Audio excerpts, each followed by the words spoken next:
Hello, everyone, and welcome to 2026 GPVWC. This is the first podcast of the season, and I am joined by Carlos Martin and Caitlin Penny to talk about Super Lights and Super League SL2 and SL1 for the 2026 season. Hello, guys. How are you? Hello, who wants to go first? Carlos? Hello, good morning, everyone. It's been a really long off season with a lot of excitement. I really can't wait for this 2026 season to already start. Yeah, 100%. I was saying this in the Super League preseason test live stream that we did the other day. It feels like a new year. It feels like New Year's Day, being like, yes, we got all these new things coming up. New year, new me, new GPWC. The car looks amazing. The website looks amazing. Everything's amazing. I'm excited. It does. I think there's a lot of new things about 2026, and certainly we can talk about those.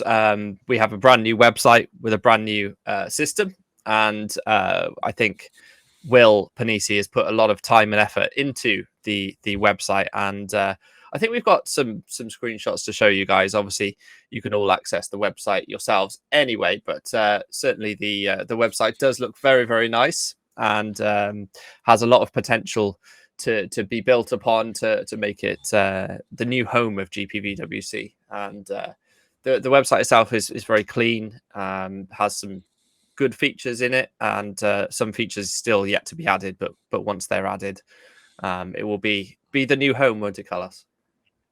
Yeah, I'm very excited for this because I'm a person who actually experiments so much on the website. I really like to dig into the new systems and everything, so I do a lot of clicks. Probably half of the traffic of GPVWC website is mine. So yeah, I'm for sure the person who's going to enjoy the website the most, and hopefully people can actually get to have the same thrill as I have. 100%. Caitlin, it's got a brand new game for this season. We were talking about it the other day, and I think you have a pretty good understanding of it. It's going to make things it's going to mix things up a little bit. We've got a completely new financial reset on all the teams and so on, so no one has an advantage per se starting going into this season for actually the first time in about 10 years. Yeah, that's amazing. Will Panisi said at GPWC Day he wanted it to be a little bit more gamified, a little bit less spreadsheet. There's weekly interactions for the managers. There's all sorts of little things like you got to set up hospitality and travel and that sort of thing. You can have multi-person teams for the first time. You can like officially recognize the other people who are involved in your teams. You can decide when you're going to get your R&D developments, and you can rush it through if you really desire. That stuff's not quite so new, but it's been slipstreamed and it's much more understandable and much more well done this year. And I'm looking forward to seeing how the team managers take it and what kind of advantages they can squeeze out of it as the season goes on. 100%. And I think the teams will all get a handle on certainly the upgrade system at some point. And yeah, it's work in progress still. There's still some things that we need to finalize, isn't there, Carlos? But for a good base, a good starting point, it's certainly going to change how we approach GPVWC. Yeah, definitely. I think I would say it's 99% ready in terms of the car and in terms of many things. So the teams are already getting into that. And yeah, they are already looking for Australia. 100%. We also have a new model for 2026 that Alex Folks has put hours and hours into. We talked about it on the Super Lights and Super League preseason test broadcasts, but he has put so much time and effort into the model. There it is on the screen. There's so many little details about the model, and I know that himself and Chris Williamson, Robin Pansar, and actually Carlos as well has put time into making sure that the physics go with it, and that we have a complete car for both Super League and Super Lights for 2026. And I think having a modern, up-to-date Formula One car that kind of could be a regulation Formula One car does make a big difference to the league, Caitlin. Yeah, absolutely it does. I mean, you can see visibly that it looks like the cars we've been seeing out in Bahrain doing preseason testing. It's got those massive barge boards, it's got those rather sleek front wings that end a lot earlier than you expect them to, and then those massive pointy bits on the end. It slopes down at the end, and you've got a little hint of a shark fin. From a visual point of view, it does look like a 2026 Formula One car, and I think the main advantage of that is going to be that the cars are smaller, they're more nimble. Some say they are harder to drive. Some also say they can be they can be easier to catch if you have a little twitch, which you will be having more of. But I think that visibly, they will be moving about a lot more, especially in combat on the straights. And they should be able to race a little bit better as well. They're not just going to be following each other around as much in a DRS train as we saw all the way through last year. Well, that's thanks to the regulation changes from the DRS, which is reduced to 0.7. So therefore, you really need to keep close to actually benefit from that and use actually the DRS for overtaking and not just to get other kind of advantages.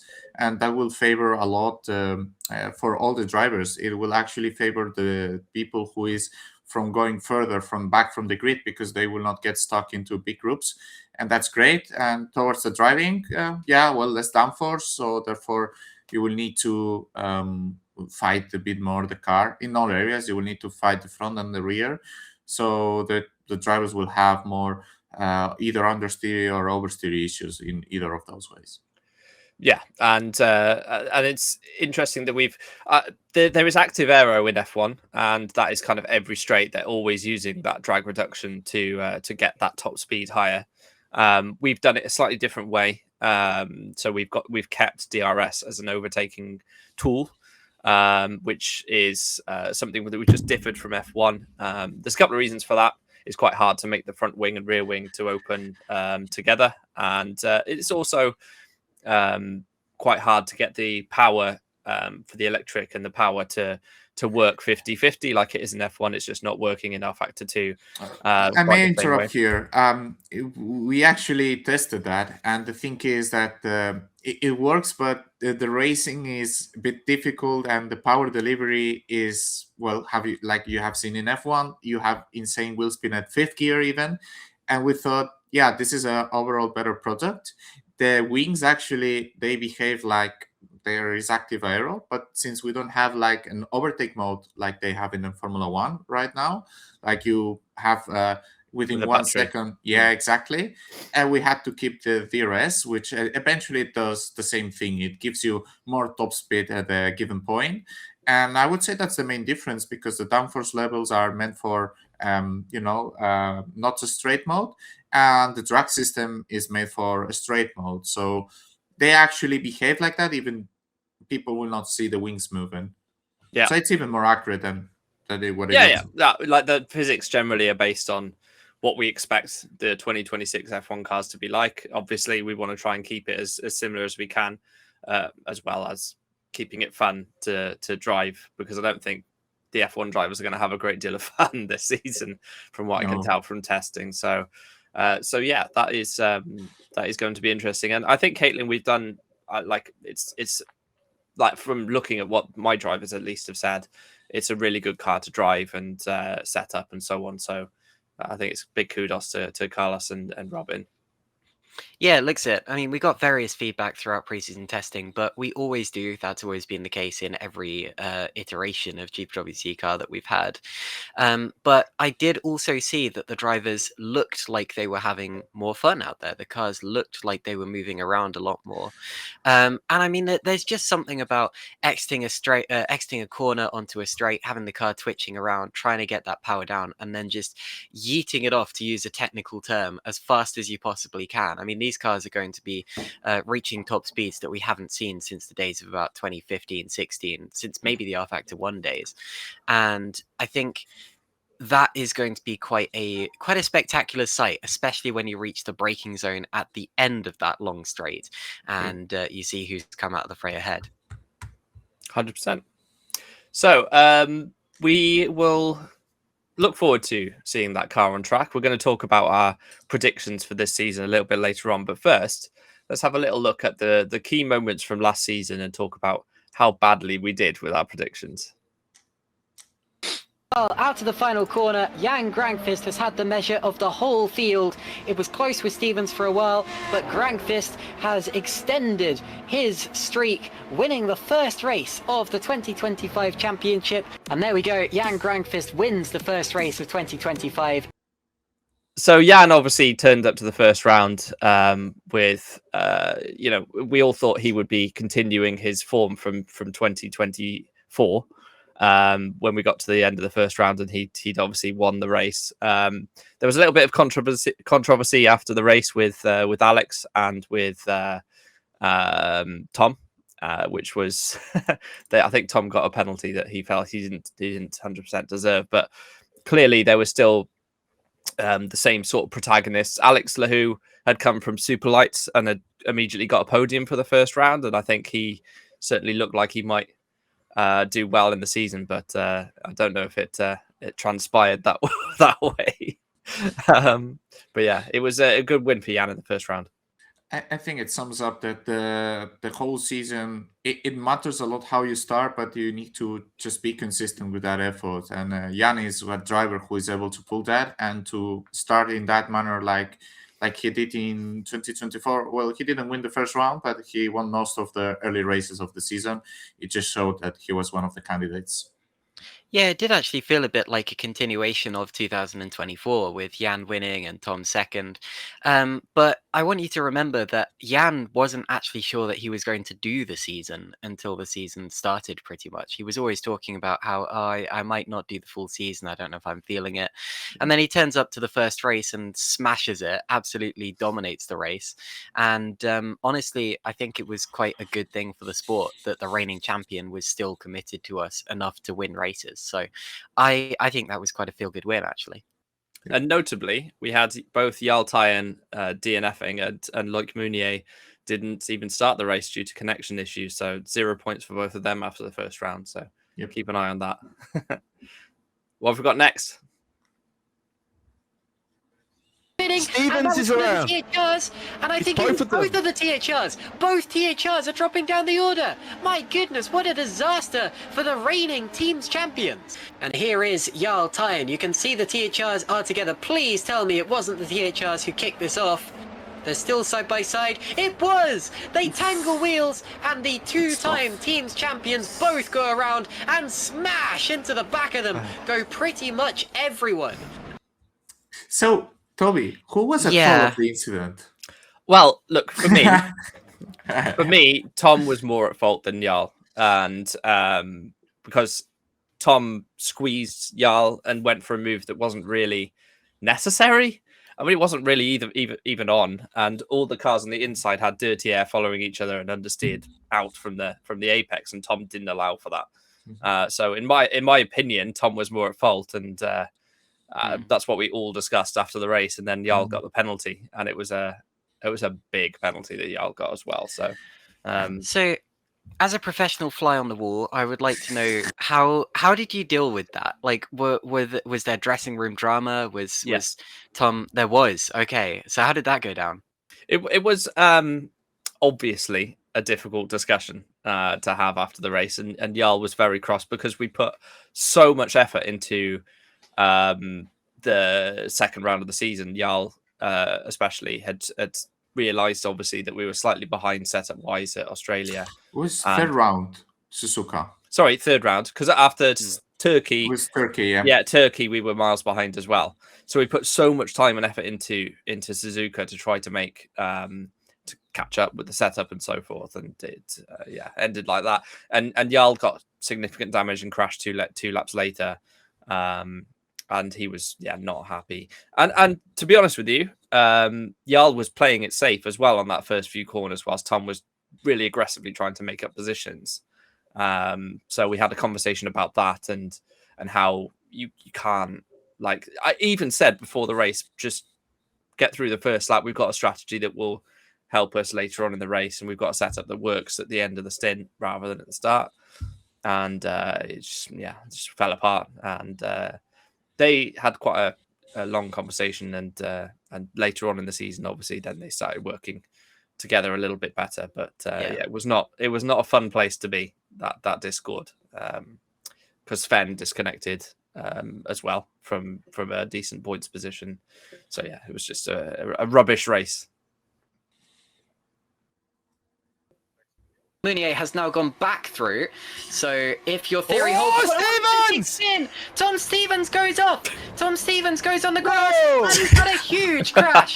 Stevens will be out of the race! He had so much speed that he ended up nearly going 3 wide with them into Lecombe, but then as he tried to make the move, it all went wrong. Here we go, on board with Tom Stevens. Whoa, he touches the back of Martin. Now I think he will say that Martin moved over too late. I don't know if Martin will see it the same way. There was definitely room for Stevens to go side by side. As I wait for the clip to finish, that reminds me of a touring car race many, many years ago, like 2017 or 18 or something, where Menno Clont was the commentator. And Jack Mayer clobbered a curb really, really hard, and Menno shouted, "Olympic gold!" And that's just stuck with me ever since. Considering there was both a THR and a Carlos Martin in that one, I don't know who I want to start this. So take it away, guys. Carlos. It's very clear. Like I moved a bit too late and a reactive move, and it just ended like that. There was many factors that led to that moment. I don't think it's just the pure my move. Like my move is the trigger. Let's put it like that.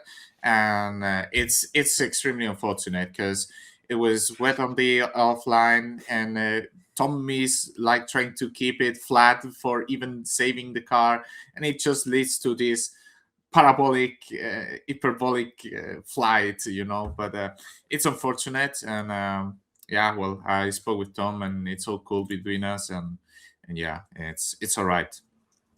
Yeah, that was.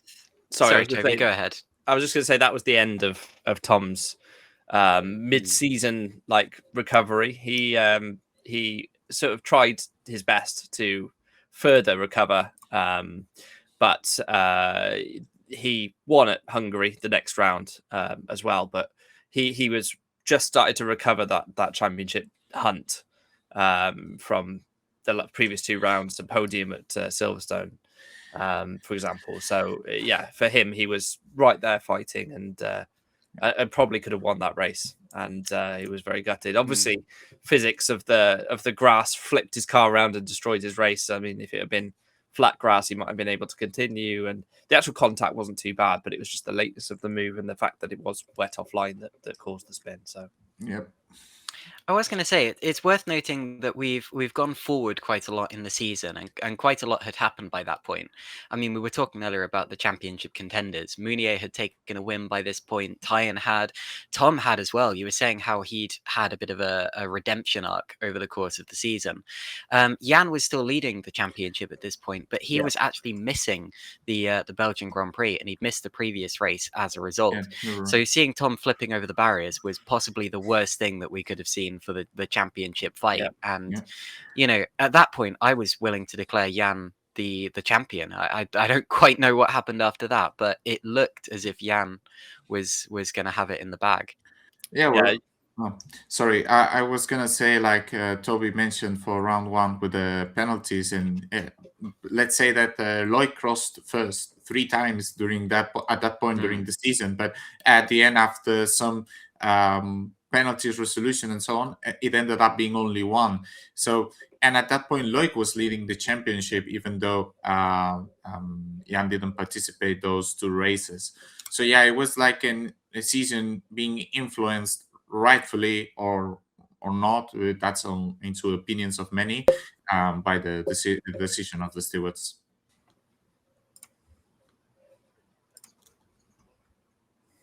Milnek round the outside of Frelick. We have a new championship leader, and it will be Loic Meunier, the French driver, who comes out of the final corner and up to the line, crosses the line to win the race and take the lead of the championship.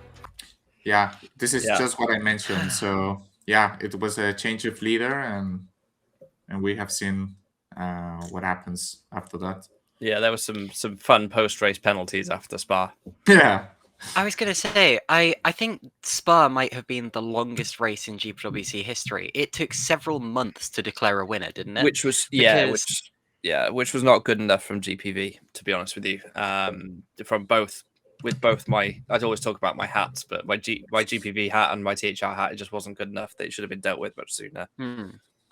It is worth noting that we just saw Loic cross the line in first place, but it was actually Jarl who ended up winning that race after penalties, and that would have been either of their second victories of the year. So there was a little bit of a scrap going on between the two of them at that point.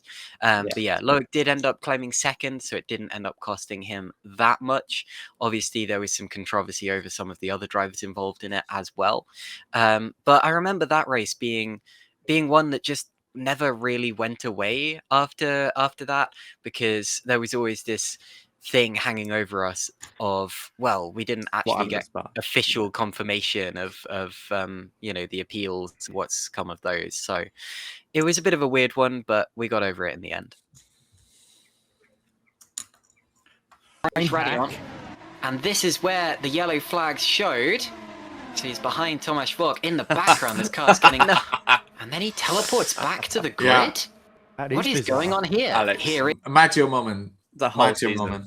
Yeah, that's a shame on him, because I can say that I was impressively surprised by all the good things he was doing and how mature he was racing until, well, some extraordinary move he pulled at Singapore, trying to dive on 9 cars. But yeah, well, he really drives really well, and if he sorts these issues, he's a force to be reckoned. Yeah, I mean, we're going to be talking about our 2025 season predictions in a bit and how wrong they went. I think none of them really stand out as much as myself predicting Alessandro for a victory. But hey, he took 3 pole positions. Did any of you honestly expect that? Well, there were a couple of races he could definitely have won had he not disconnected. So, it wasn't a bad shout. It's just obviously no one predicted he would have no internet for the entire season. Yeah. So.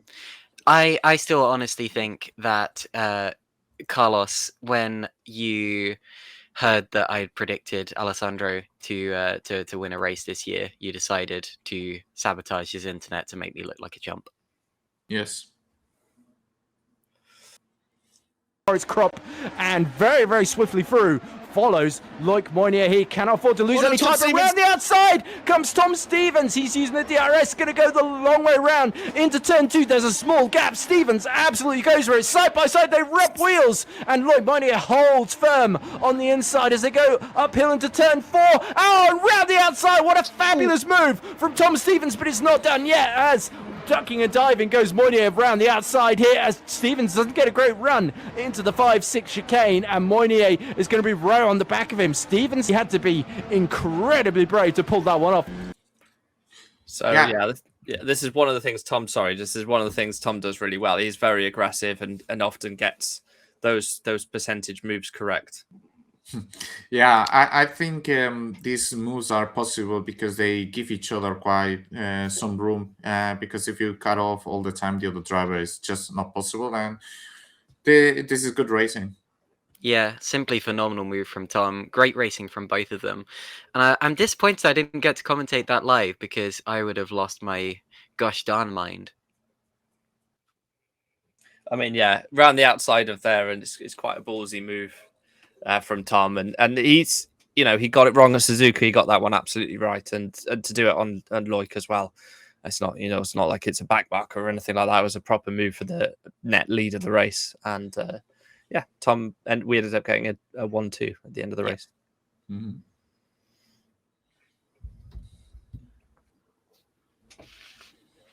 Jan Grankvist is going to fancy a piece of this action as well. Yep, Grankvist absolutely does. He's going to get to the outside now of Jorge Marquez, and he's going to drive right on the outside of it. Oh! Yeah, Grankvist is up in the air. The front of that car is destroyed, and he's going to have to make yet another pit stop. And Jan Grankvist, who looked set to win the race, is out. Yeah. He is out of the race.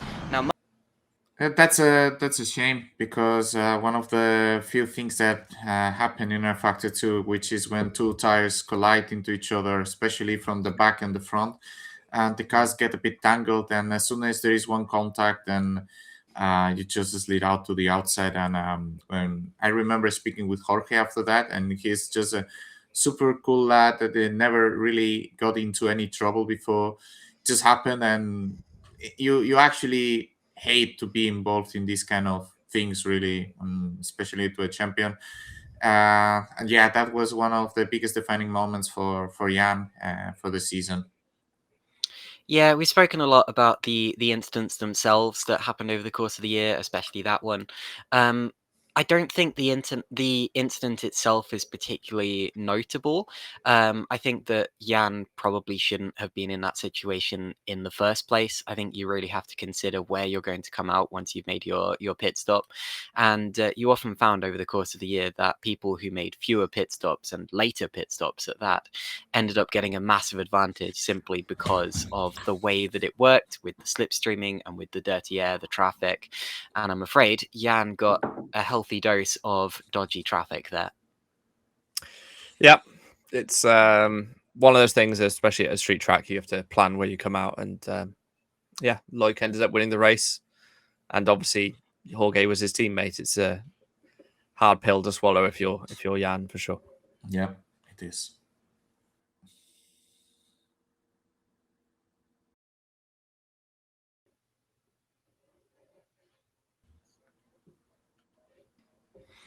Is One. it Brazil?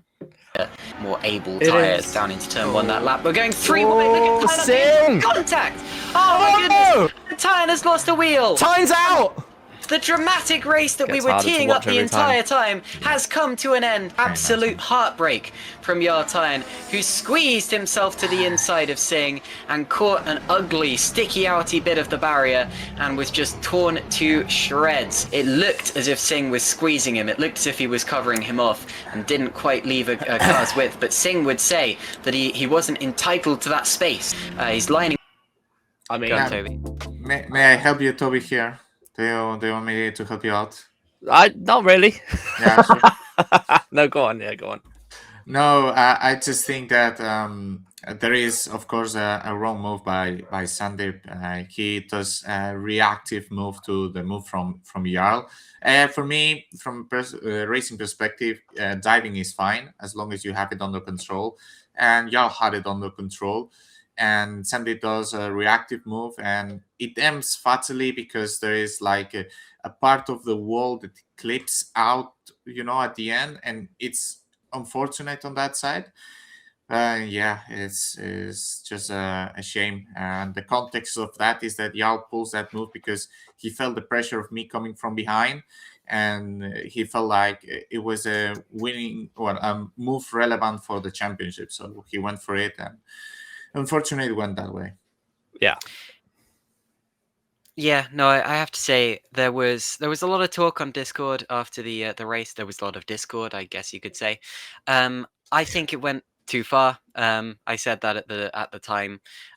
Whatever your opinions on that incident are, I personally don't believe that there was any like ill intent or anything like that. It did go too far, and it is worth noting that it didn't end up costing Jarl the championship because with the points he lost at other races of the year, he didn't end up winning the championship anyway. And that, even if he'd won in Brazil, it wouldn't have changed anything. So I think that incident has been rightfully spoken about a lot, but I think it's probably time to leave that one in the past. 100%. I've said all I need to say on Discord about that one. It's a new season, and we just move on from that sort of thing. Yeah, I just want to mention one last thing. I want to validate a bit the emotions and the feelings of the people, because at the end we are humans and we are filled by emotions and we do mistakes. And even though some of the things might be wrong, we have a heart and we have feelings, and I would say it's a very human reaction, even though sometimes we do wrong, right? But I would say it's a human reaction. So I want to validate a bit on that, even though it can be better for sure. I mean, and Sandeep and I had a chat at GPVWC day, bought him a drink and stuff, and it's we get over these sorts of things. It doesn't get held against people forever, at least not from me. I don't hold grudges like that. Yep.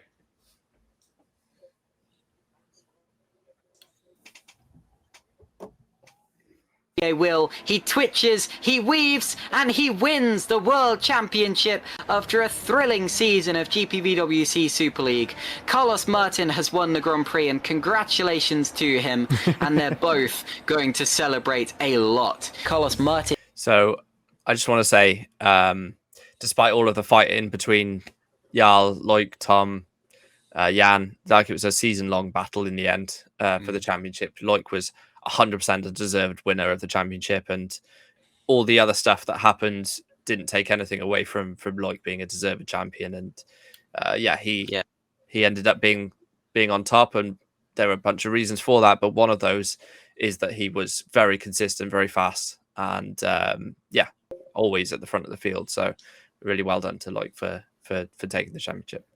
Yeah, I want to clarify. I've said in the past, and I still say that I think the driver who had the best season was Jarl Tyen. But I do fully believe that Loic was a deserved champion. And I think, to first you must finish and all of those other cliches, he was relentlessly consistent over the course of the year. We talk about how he only had 2 victories, but look at his podium streak. He had 3 podiums in a row in the middle of the season. He had, is that 6 second places as a whole that I count? So he was right on it. He had other wins that were taken away from him for various reasons, but the fact of the matter is he scored more points than anyone else by a matter of over a race win's worth. And I don't think you can deny that he was a deserved world champion, and I think going into next year he has every chance of proving himself worthy yet again. I think he was the strongest mentally, because when he didn't have the pace or where he was struggling, he was bringing the car home and bringing to those points, and he was valuing that. Like at Hungaroring, that he was struggling a bit more, or other tracks, he was able to go through that, and I think that eventually made the difference. And let's not completely gloss over the fact. Look who was P1 in that race, Carlos. Congratulations. Well, it was eventually. Got there in the end. Yeah. Cool. Right. Well, that was some of the best clips from 2025. We'll have a look at what we predicted in the last podcast and how badly we did. So let's have a quick look at that and see where we were a few months ago and where we ended up. So SL2, this is what we had for last season, and we had True North as champions, with Optimal contenders, Drag race winners, and then Lunark Kings, Netrex, TTF. Okay, so there's some stuff to talk about here just very quickly. So True North did get promoted to Super League, as did Lunark, as did Drag. But we didn't have the champions correct, and I think Carlos undersold the skill of his drivers for that one, probably on purpose. Not really. I wasn't really sure about where I could foresee Jose and Harry and even Brem, which is the team we were working last year. So it was like an actual, felt thing that we really felt in that place. And Brem actually finished 3rd in the constructors as well. So we were clearly stronger than what we thought from ourselves. But I would say the rest of the list, the other thing that maybe was not as great was TTF Racing. Maybe I would value them a bit less. And PCCW a bit further up. Maybe Fusion also a bit in the podium scoring, because with Maxime he did a podium in Jeddah. But for the rest, I would say it's pretty accurate. True North was battling until the end for the championship. So it was a good season. Yeah, I mean, there were some in-season driver changes. Obviously, Lucas Murno came into Fusion and won a race, got a podium, which obviously helps. We didn't know that at the start of the season, but True North, pushed very hard for the title. They were only second by 30 or so points. And they changed their full lineup since the prediction, because they were starting with Jan Dragoon and David Fidok. And they actually ended up with Lucas Murno, precisely, and Norbert Jakob. Yep. Jakob did do the whole season, and of course had 3 wins to his name as well. So keep an eye out for them in Super League for sure. Optimal, they had lots of race wins. Ruben could easily have won the championship halfway through the season. We thought he would, but he ended up not completing the season, and they didn't get promoted for management reasons, financial reasons. So they lost a lot of money, it turns out, in the game side of things. So their punishment was no promotion, which I think is the right thing to do. Kitty. Yeah, I think she agrees. Like, meow meow. Remco, you are not a great manager, I would say. Yeah. Well, I would say that if last year's predictions showed us anything, and you've said pretty much everything else already, but if it showed us anything, it's that if Carlos is involved in something, you have to listen to what you think is going to happen and then add 100 points. Yeah, that's fair. That's fair. Yeah. Right, so you'll see it in Super League as well. You just undersell everything you're involved with so much, but it's on I'm purpose. sure we'll see that Yeah, it's on purpose. Here is the overall results, and that we were just talking about. Jose Soriano destroying the championship in the end for Netrex, and as you say, about 100 points added to what he what Carlos said. Even more than that, by the look of it. Look at that. The difference is I have faith in my drivers. Carlos just undersells them on purpose. They are terrible. Super League. So we got most of this pretty close, I would say. Obviously THR did end up being the champions, not by the amount that Carlos was suggesting that they would. But what was it, Carlos? 11 wins? Yeah, well, I mean, as I mentioned somewhere, I think that's a result of the manager not being able to build a proper race car. If they actually had a proper race car, I think Jarl would agree with me. Like, they will won the season by around 11 or 12. So, I mean, don't get me wrong. THR... I hope with the new system, they're able to actually flourish a bit more. I wish the best for the manager.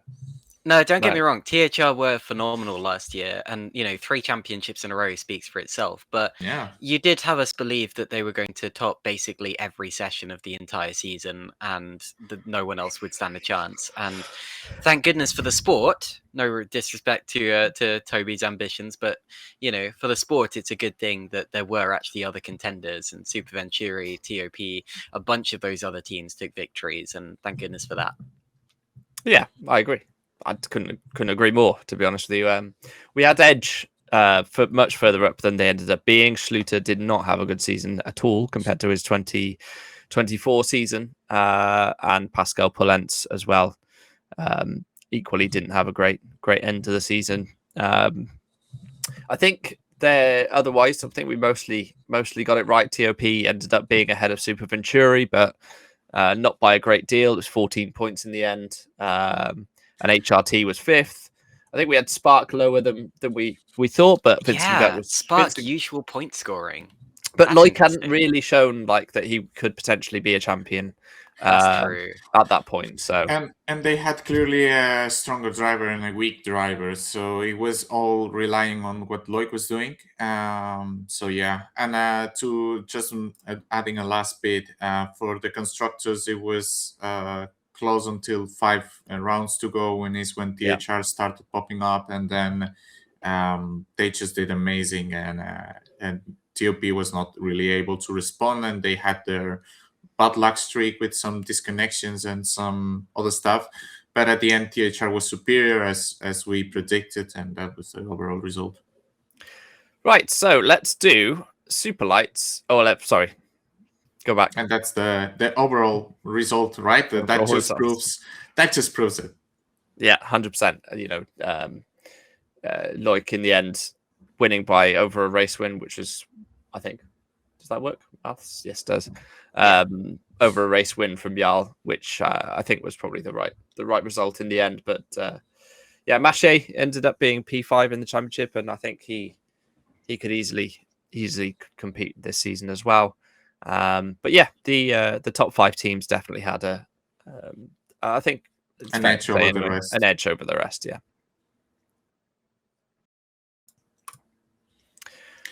So we're heading into our own predictions now for the 2026 season. It's going to be interesting since last year we got a lot of things right and another things not so right. So I think we can really head into the super lights predictions. Are you excited for that? 100%. Let's get going.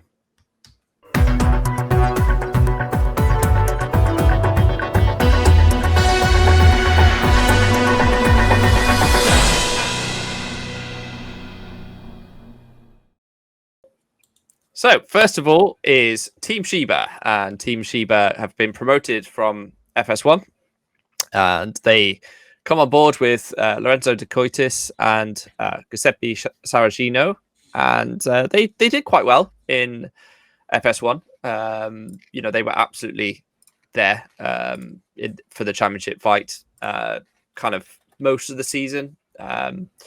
Obviously, they didn't win the championship, and so therefore it's going to be a struggle to see them doing super well. De Coitis did get a couple of victories in the season. Saracino was a consistent podium scorer, but they did have half the points that Multiforce had with Micah and Andrzejewski. So they, I think, will be further down the list, in my opinion, in our tier list. So we can have a look at the categories in a second. But what do you think, Carlos?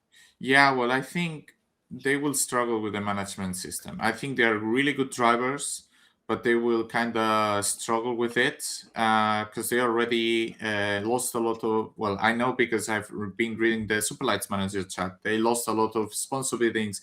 They don't have personnel. They went to round 3 with the personnels and everything. And I think that though they are really strong drivers and they can perform really at the peak, they will start strong, but they will fade away because of the system.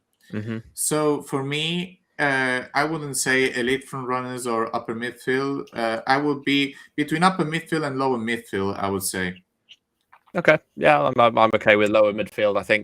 I don't think they'll do very well, to be honest with you. I think lower midfield is where they'll end up, to be honest with you. So, Caitlin, do you agree? Yeah, I'd agree with that. I think Carlos was right to bring up the management system. There's a massive jump between FS1 and FS2. And I believe in the Tutis and Saracino. I think we could see them on the podium a couple of times. Yes. But, higher up than that, for a promoted team, you can't really put that much pressure on them. Yeah. The next one would be Hyperion. Now, Hyperion as a team didn't do well at all in FS1. They were 13th, but their lineup is Mateusz Majka and Paweł Andrzejewski, who completely dominated FS1 for Multiforce. And they wanted to promote Multiforce, but Jason Muscat pulled out. So they obviously a pair of Poles. They know Hyperion well. They sort of have been part of that team in previous years as well. So they asked the management, can we promote this team instead? And because they are, first and second easily in the championship FS1, they were granted that permission. So Hyperion has come up because of the drivers, and this sometimes happens. We have sort of the ability to talk about it within the management group. Now, the interesting thing is, where do we think they're going to be? I'm going to start with you, Caitlin. Well, I always say that I like the way that relegation and promotion works here in GPWC. I like the fact that it's not just the top 3 of one championship go up, the bottom 3 go down. I don't think that would work. I think you'd end up with people getting promoted that don't necessarily want to or care that much. Yep. The fact that Hyperion do have these 2 fantastic drivers, that they have so much Multiforce DNA, gives me hope that they can get a foothold in Super Lights in a way that other teams maybe can't because of the management system. I would say upper midfield at best, but don't get me wrong. I think that either of them could snag a win or 3. I don't agree. Okay. They are title contenders. I don't agree with that. So when I said upper midfield at best, I meant upper midfield at worst. Aha. Okay. That makes more sense. Okay. For me, they are title contenders for 2 reasons. One, the trajectory they have, it's pretty nuts, and you have to respect that. Secondly, they have support from a really nice group, and I think they will get really well into the management system, which is the opposite from Shiba. They are, as a drivers, stronger than Shiba. They demonstrated that they know how to build setups, and they put the work in. And they got a kind of an experience group behind. So for me, in a personal level, for me, they are title contenders. But what's your opinion, Toby? Well, this Carlos is alluding to the fact they've joined THR Group as a development squad in SL2. Yeah, they are really lovely guys, and I'm looking forward to working with them as part of the overall group. Yeah, I think they will be elite front runners, is my opinion. The title contenders potentially. I have another team in mind that I think will be title contenders, but maybe Hyperion would be as well. I'm happy to put them in elite front runners for now, and then we'll just have a look at the end. If we average it out, it goes in elite front runners. Yeah, and then we'll have a look at the end. So that's Hyperion there. Clip this for next year. Next, clip this for next year. Next team on our list is Apex Grand Prix.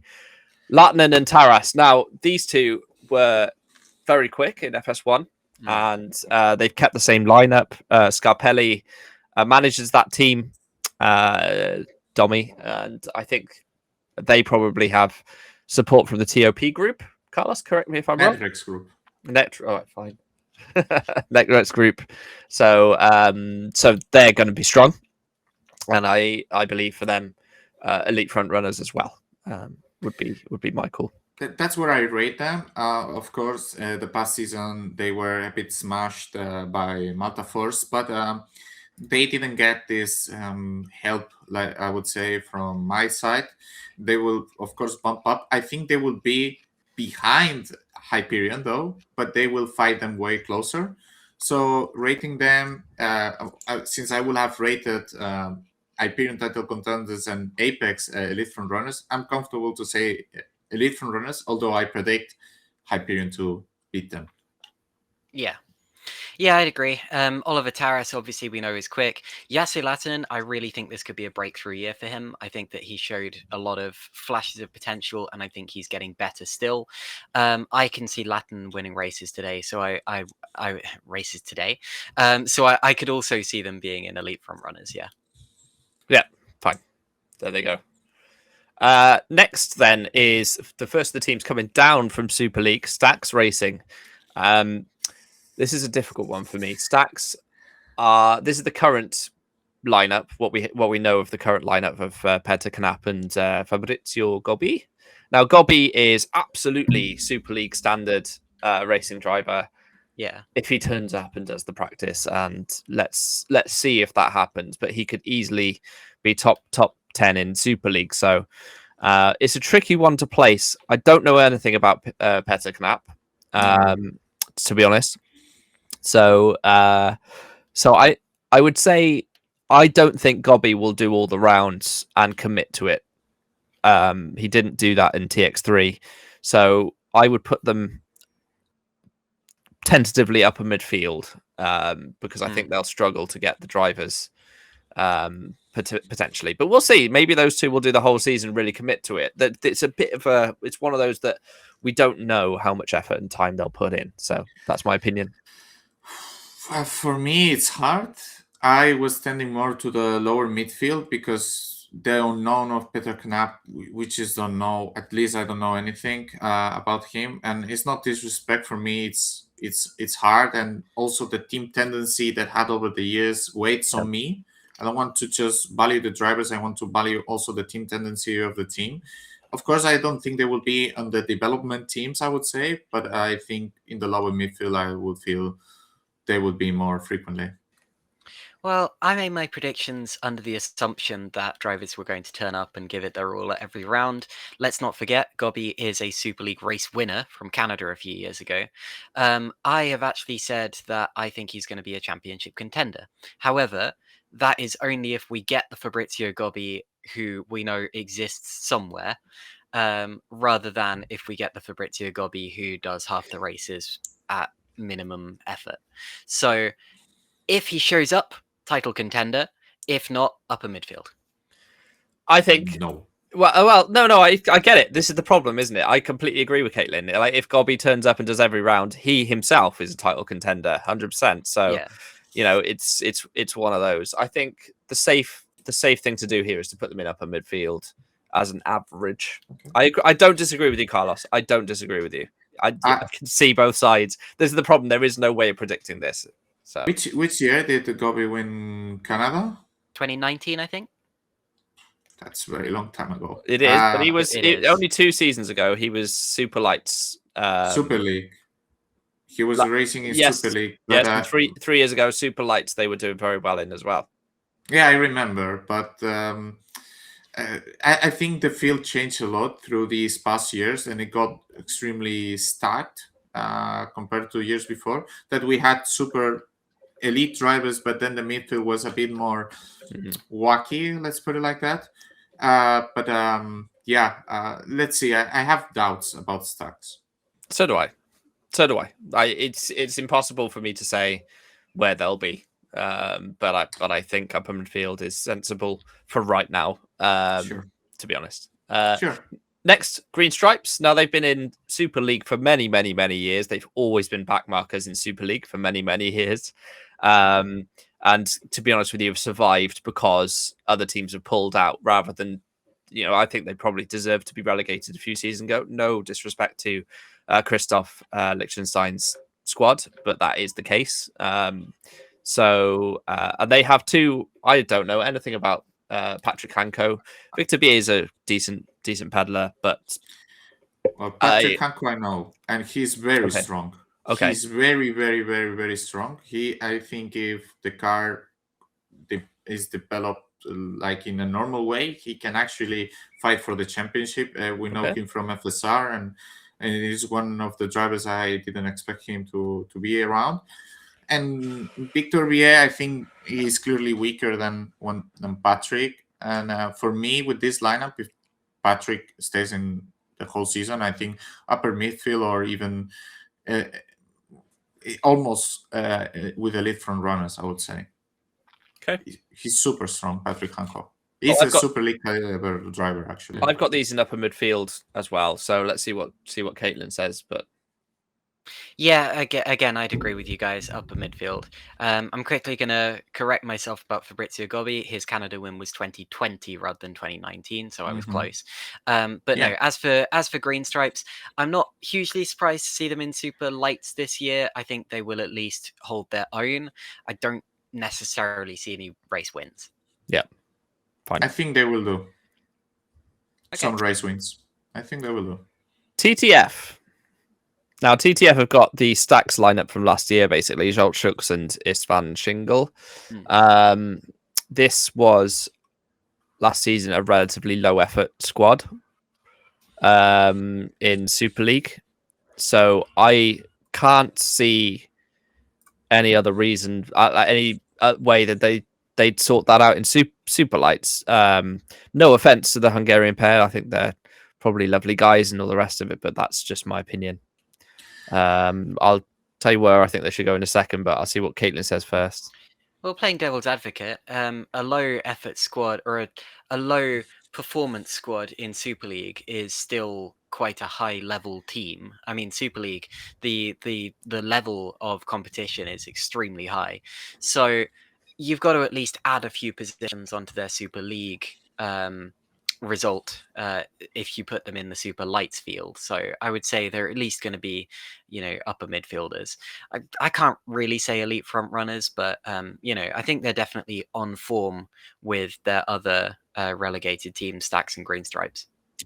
I actually think it's a development team. I'm thinking it's between that and lower midfield, to be honest with you. Okay. Because this is Shingles results in Super League, okay? 21st, 22nd, DNF, DNF, DNF, DNF, DNF. Didn't do the rest of the season.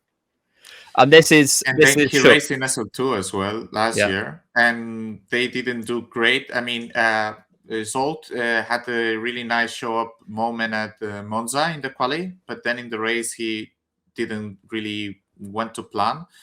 I think they are very capable, but what they have showed us in the last 2 years, it doesn't lead me to think any more than a development team. Yeah, so I guess if we average it out, it's lower midfield. I think they're lower midfield. Let's see. I'm going to give them some hope.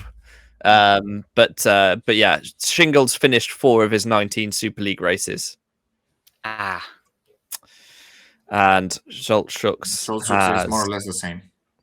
He's done 33 races in Super League. 1, 2, 3, 4, 5, 6, 7, 8, 9, 10. 16, half of them he's finished, and he's got points. His best position is 5th at Australia for Adonis, but it was 23, right? Yeah. But 2024, 2025 was difficult. Yes. Yeah. No, I think lower midfield is a place to start for them, and but I agree with you. It could easily be a development team, but let's see. Next team, KV86. Now, Patrick Magnussen last season was perfectly competent in Super Lights. Didn't set the world on fire, but he did have a bunch of point scoring finishes, including a 6th towards the end of the season at Singapore. He's a very midfield driver. He ended up finishing 16th in the championship, bang in the middle of the drivers who do the whole season. Pascal Polence is obviously a well-known Super League driver. Do we think that will elevate them up the order? And that's the question for you guys. Okay, yeah, if I can start, I think that KV86 does have a powerhouse of a lineup. Again, bit of a cliche, but there you go. Patrick Magnussen, yes, he was a bit of a midfielder in Super Lights, but at the same time, I've worked with him in Formula Sprint 2, and I know that he is very experienced. He's very clever. He knows how to make a banging setup. Not that it helped me, but and alongside him, of course, we have, again, a Super League race winner in Pascal Polence. I think that is a lineup to be reckoned with. A driver who can make setups alongside a driver who can win races. I would be bold and say that they could actually be elite frontrunners, title contenders. Well, I was thinking more into the lower and the upper midfield, to be honest. They're not lower. There's no chance they're lower midfield. Yeah, well, according to the standards we're doing now, yeah, probably it's more into upper midfield, since, I will have the other teams in different positions. But, Pascal is really good. The only thing is that he is a bit inconsistent with the effort he does. I've been working with Pascal in the past, and it just depends on really the effort he does. And there is one race he does a lot of effort, and then there is another one that he struggles a bit more. So, yeah, I wouldn't categorize them as elite front runners or title contenders. They can sneak a podium for sure. Yeah. But I don't see them winning races or facing, like, to be an elite front runner, you need to be consistent up there. And I don't think they have this consistency, because Patrick is a bit of a roller coaster. He gets insane result, and then he gets a difficult result at the same time. So if you guys want to put up a midfield, I'll be happy to do that. That's what I think. Upper midfield, I think. Really? Okay. Yeah. I guess this is my Valley prediction of the year. No. Look, the point of all of us is that we're going to have different opinions, isn't it? So yeah. For sure. Like this next one for Alpha Delta Racing with Lucchini and Russo. It's just so hard because they didn't do very well last season. I personally think they barely had a top 10. And it's the same lineup. Yes, they are now Santon Motorsports. They've just been taken over. Menno messaged me earlier today actually to mention that. So they're now Santon Motorsports, which is Jan Santon. I think lower midfield is probably where they'll end up again. I think that's where they ended up last season. And I actually think the grid's got slightly better. So they were P11 last year. I think they could be P12 potentially, something like that. So I think it's a lineup that they can even fight with DTF and these positions. I think there might be slightly better. I think that in terms of pace, they will be lower than Shiba, but at the end of the year, they might, outpace them because of the management system. Yeah. So lower midfield, it's all right for me here. Yeah, I'd agree with that. But playing devil's advocate, if you say that they're going to be, P12 and that their lineup is the same as last year and the grids actually got slightly better, there's a real chance for them to be a bit underwhelming this year. I mean, I'd even say bordering on development teams. Yeah. But no disrespect to anyone, of course. I honestly would see more TTF as a development team than. But I mean, if you guys want to put it in development team, I'm fine with it as well. I would rate TTF a little bit higher. There's not much between them, but I would rate TTF a little bit higher. So, Toby, your call. Okay. Yeah, I'm okay with that. Let's. We can obviously look at this at the end and discuss, but yeah. It feels bad though. Feels bad. Yeah, it's okay. If someone has to be there, it's all right. It's for all me. right. For me, the next two are going to be quite easy. So, Team Rookie Monsters, Daniel Scott and Robin Merlin, exactly the same lineups last season. They finished 4 points ahead of Alpha Delta. I think, probably Robert Merlin is slightly better than Scott. So I would put these guys as lower midfield, and I think that's fairly safe. Yeah, I'm in agreement with you there.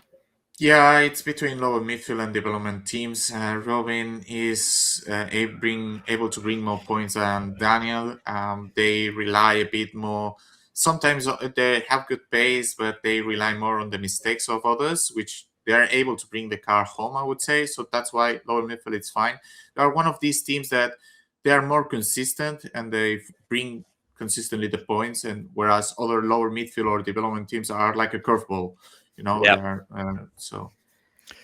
Yep, for sure. Next, PZZW, which is so last season they had Canapino. They've got Falkenhayn this season, who I think is pretty decent. I rate Falkenhayn. I think he's decent. He's not going to set the world alight. He only did one round in Super Lights last season, but did a bunch of other races elsewhere and isn't slow. David Krupa had a very good end to the season for PZZW. After a tricky start, he got on top of the car, and the last 4 races he had 2 4th places. Could easily have been a podium. So he did the podium in Hungaroring. Yes, you're right. Yeah, he did. Yeah, just a mention here, Krupa is going to miss the first 3 races of the year. So they're going to start with a reserve driver or whatever. I think this is comfortable for me in the upper or the lower midfield, to be honest. Either of them. Like if they're in the lower midfield, they will be in the upper part of the lower midfield, I would say. Yeah. Right? I've got these firmly alongside Green Stripes and KV86 for me. They're around that level, I think. Yeah, I don't have much experience with this lineup. Falkenhayn I've raced with like once. He put me in the wall, but he did apologize for it, so I can't hold that against him. He did, right? Krupa is inconsistent but quick on his day. I will go with whatever you guys go with here. Yeah, well, I think we're happy upper midfield. Next we have Fusion, which's got James Knox and Maxime Beaulieu. Nobody says Beaulieu correctly in the commentary team, and it wrecks me. I know it's spelt the same as the Beaulieu Motorsport Museum. How is it not Beaulieu? Because Beaulieu is wrong. Beaulieu is the English anglicized version. It is right in England, yeah, but that's because he's French. It's Beaulieu. Beaulieu. My apologies, Maxime. No, it's all good. Beaulieu is the town in England that's spelt exactly like that, and it's just one of those ridiculous museum. I met Chitty Bang Bang. Nice. So anyway, so James Knox and Maxime Beaulieu. I think James Knox is a talent that we can see develop as he goes through. You can always see that with anyone who's good at karting. Generally speaking, is going to end up being decent in sim racing. And I think he was in the podium of the GPVWC day karting. Indeed, he was second behind. Was it Shimon Frelick? No, Tom won. Shimon was third. Tom won for like the 3rd season in a row. Yeah. But yeah, I think these guys. 3rd season in a row? No, he didn't win at Yankee. It was Jan who won at Yankee. No. Oh yeah, that's true. Jan won at Yankee. Was Tom there? Yes, he was. He was out of the podium actually. But who came fourth at GPWC Day karting, guys? Do you remember? Was it you? It was. Or was I fifth? No, I was sorry. fifth. No, Carlos was fourth. I was fifth. Damn it. Sorry, Tom won at Milton Keynes in 2021, Utrecht in 2022. Tom and Carlos won at Milton Keynes Formula Fast. Warsaw, Jan won. And then this. But who was second in Milton Keynes 2021, guys? That definitely was me. Thank you very much. Only I won in 2016, so you know.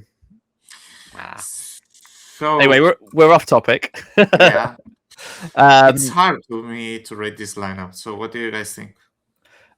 Maxime's decent on his day. For sure. A lovely guy as well. He quite often gets inconsistent results, but he always tries to finish, which is to his credit. James Knox has had the end of the season last season for Fusion. Had a couple of like mid top 10 results. I would say they're lower midfield personally.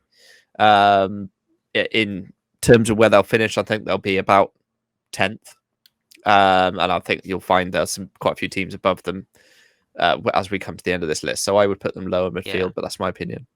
They're both young. They're both improving. I would say probably James more than Maxime. I think they will be in the midfield, but it's another team where I can see them taking a podium or a couple. Yeah, sure. For me, the great question is James. He comes from FS2 straight to SL2, and obviously he looks like a talent that is flourishing, but it gives me questions. Will it be this season or it will be a bit further into the years? No. So whatever you guys decide, I'm good with it. Okay. Well, I think lower midfield. Toby? Yeah, I think lower midfield. Yeah. Okay. And we can obviously just we'll check this at the end. So next team is Kings with the Mitchell brothers. Obviously, Scott Mitchell, mom, taking his wife's name, and Luke Mitchell, but they are brothers. The Scott is an enigma. He is very committed to his job, and he's very committed to sim racing when he can. He's got kids. He works very hard. Yeah. They're part of the THR group, so they will have access to decent setups. Luke, on his day, is podium contender, but Scott on his day is top 10 potential, but he had some very bad luck last season, a lot of DNFs, and that was mostly due to people hitting him on lap 1, but that was because he hadn't qualified very well. These guys, I think, will struggle a bit more this season than they did last season, and they finished P7 last season, mostly thanks to Luke's decent results. He had a podium last season. I would put these guys into lower or upper midfield. I'm happy with both. I'll see what you guys think. Yeah, it is fantastic to have Scott on the grid. I've been watching him all winter long on the race on YouTube. But you are right. He does prioritize his job over sim racing, and that is absolutely right to do. But that is one of the reasons that Luke it tends to be quicker than him. I feel like he just has a little bit more free time on his hands. Luke will be quicker. Is he quick enough for podiums and wins? It's a tough grid. It's a very competitive grid. I don't know. I would put these guys in either the upper or lower midfield. Your call then, Carlos. Yes, I personally have them over Stacks, over Green Stripes, over PCCW, and over KV86. But that's my personal one, which doesn't go along with yours exactly. I respect Luke. I think when you see his progression last year, it was a really good progression compared to his 2024 season, which was a bit hard in FS1. For me, they're upper midfield. Luke is able to carry this consistently. For sure, there has been more rivals that they will probably get pushed down a bit, sure. But I think I don't see a reason why they wouldn't be better than the other teams, especially with PCCW, with a slow start, and other teams that are really relying on more of a curvy ball drivers. Maybe Green Stripes is on par on them. I would say is the team I would set them. But yeah, I think I rate them higher than maybe you guys. Okay, that's fine. I'm happy with that. Upper midfield is fine. Next, Optiminal. Well, So these guys, for me, will win the championship. They have Aaron Vasquez, who's very highly rated on iRacing, who's been very committed over the winter, and Jan Dragoon, who in his own right is a podium potential driver. So for me, that's where I've got them there. I think they'll win the title personally. yeah, I think they are the strongest lineup on paper, right? Like there is the guy who is the highest I rating right now in iRacing, which is crazy that he's in Super Lights. Last year, he did 4 races in Super League, and he was on the underdeveloped green stripes with not the greatest setup, and he was still able to do some stuff, some sparking moments. For me, they are the contenders, and they are probably the favorites as well from the contender part. It's not like they're just the only contenders, I would say. But given that Optimina also is in the THR working group, and Toby has clearly info about it, I highly rate as well Jan Dragoon. I think he is also capable of winning races, as he showed in the past. Mm-hmm. So with right now, with the proper team and the proper machinery and everything, I just think they're the favorites, but maybe not the only contenders. And their reserve driver as well for this season. Let me just check which one we actually ended up with. 2 seconds. But they've got obviously Ruben behind the scenes working with the team and making sure that they can do the best they possibly can.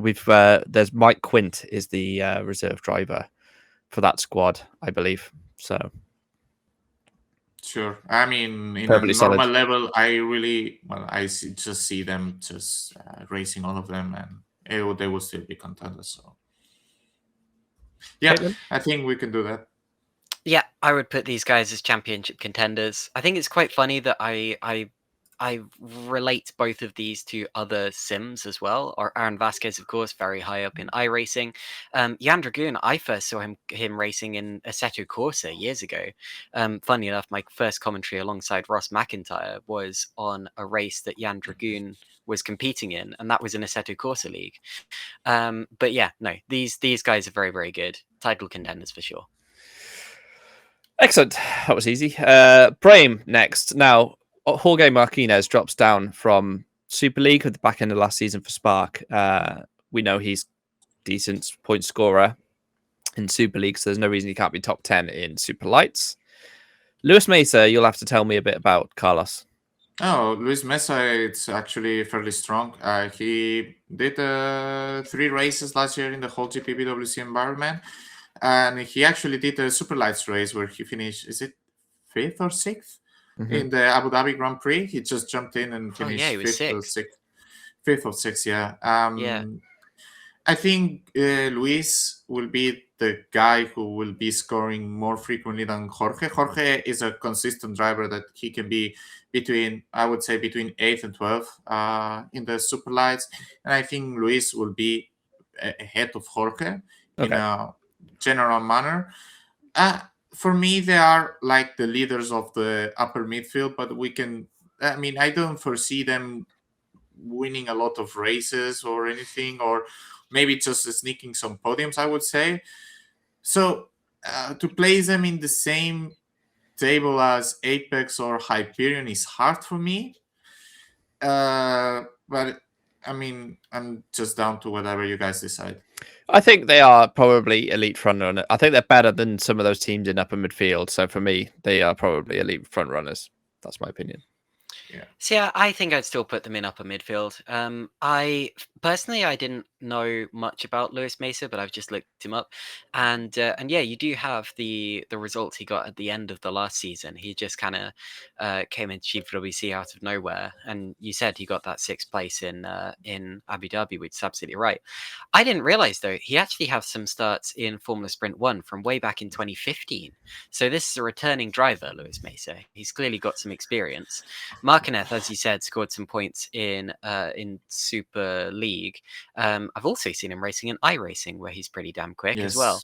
But at the same time, I think to say he's quick in a competitive field only means he's competitive enough for podiums. And I think Luis Mesa is a bit of an unknown, so I'd say upper midfield. I would. Okay. Yeah, Yep, fine. just to finish, Luis Jorge are from the same Spanish league from Jose, and the only guy who is able to fight Jose is Luis right now. So maybe I'm underselling Luis, but with a proper, testing and getting ready for a SL2 season, he can be really good, I would say. Okay, I'm happy with that. I'm slightly outvoted, but I'm happy with that. There's no problem at all. And finally, Netrex. So obviously a completely different lineup with Sandeep coming in. Obviously, Jose's gone up to Super League. Harry Smith was there last season.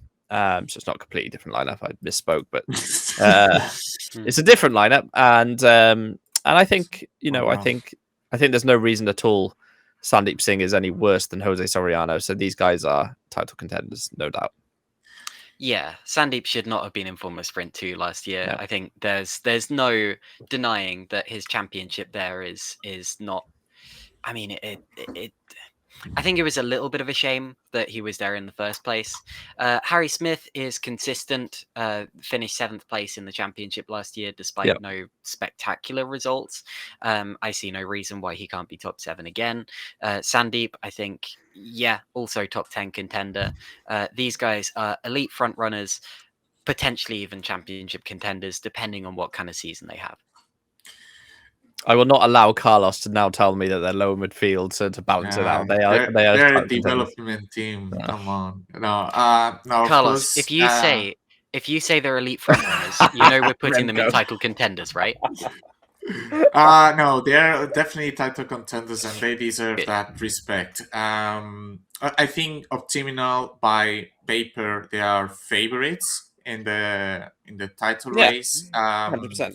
I could also foresee with Apex or Hyperion if they start really strong to actually fight for it as well, but they are slightly behind.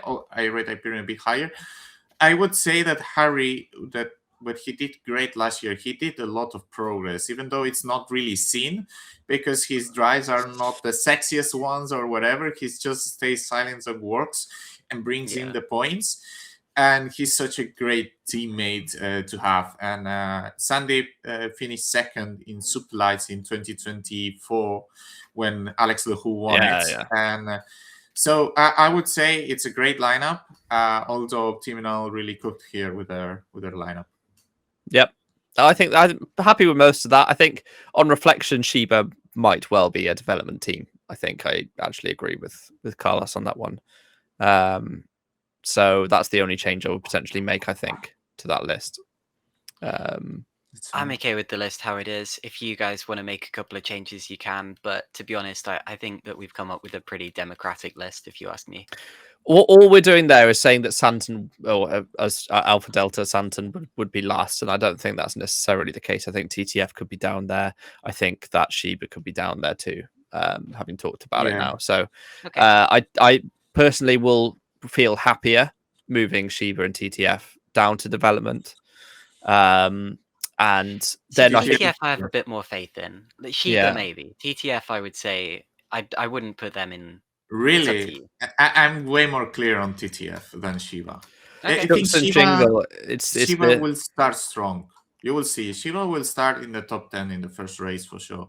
But they will slowly go backwards. And I don't foresee TTF being as committed as from the Shiba. Well, let's commit that as it is right now, because because of time as well. Let's just commit that, and let's move on to Super League.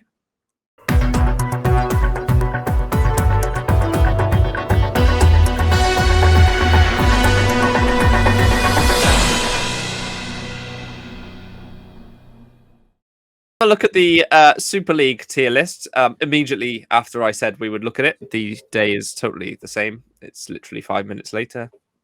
Let's start with the newly promoted teams and start with True North Motorsport, led by Carter McColeman and with Norbert Jakob and Mark Schluter.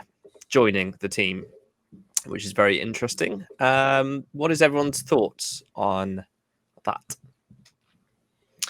Yeah, I actually messaged Carter just last night saying congratulations for the team making it into Super League. He said it's going to be a great first season in the top ladder, and I'm excited.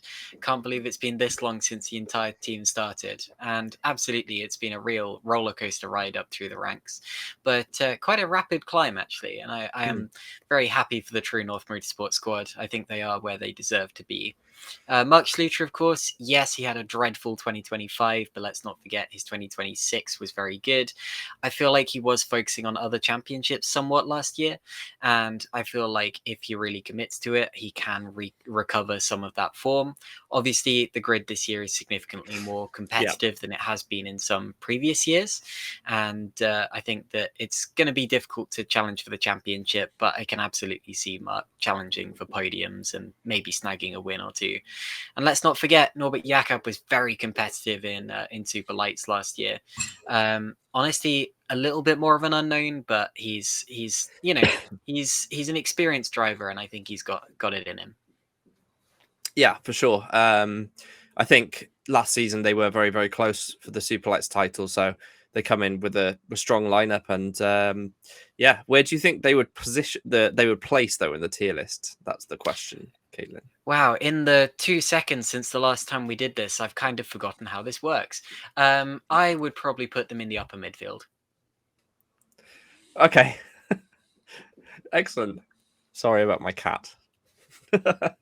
You never have to apologize for a cat. That's adding to the broadcast. This one's Daisy, and there's a Mexican standoff going on here. I don't know if you can see the other cat just here, but this is Petal. Just about. I was wondering what that was creeping up your shoulder a couple of minutes ago. And yeah. Cat. Carlos.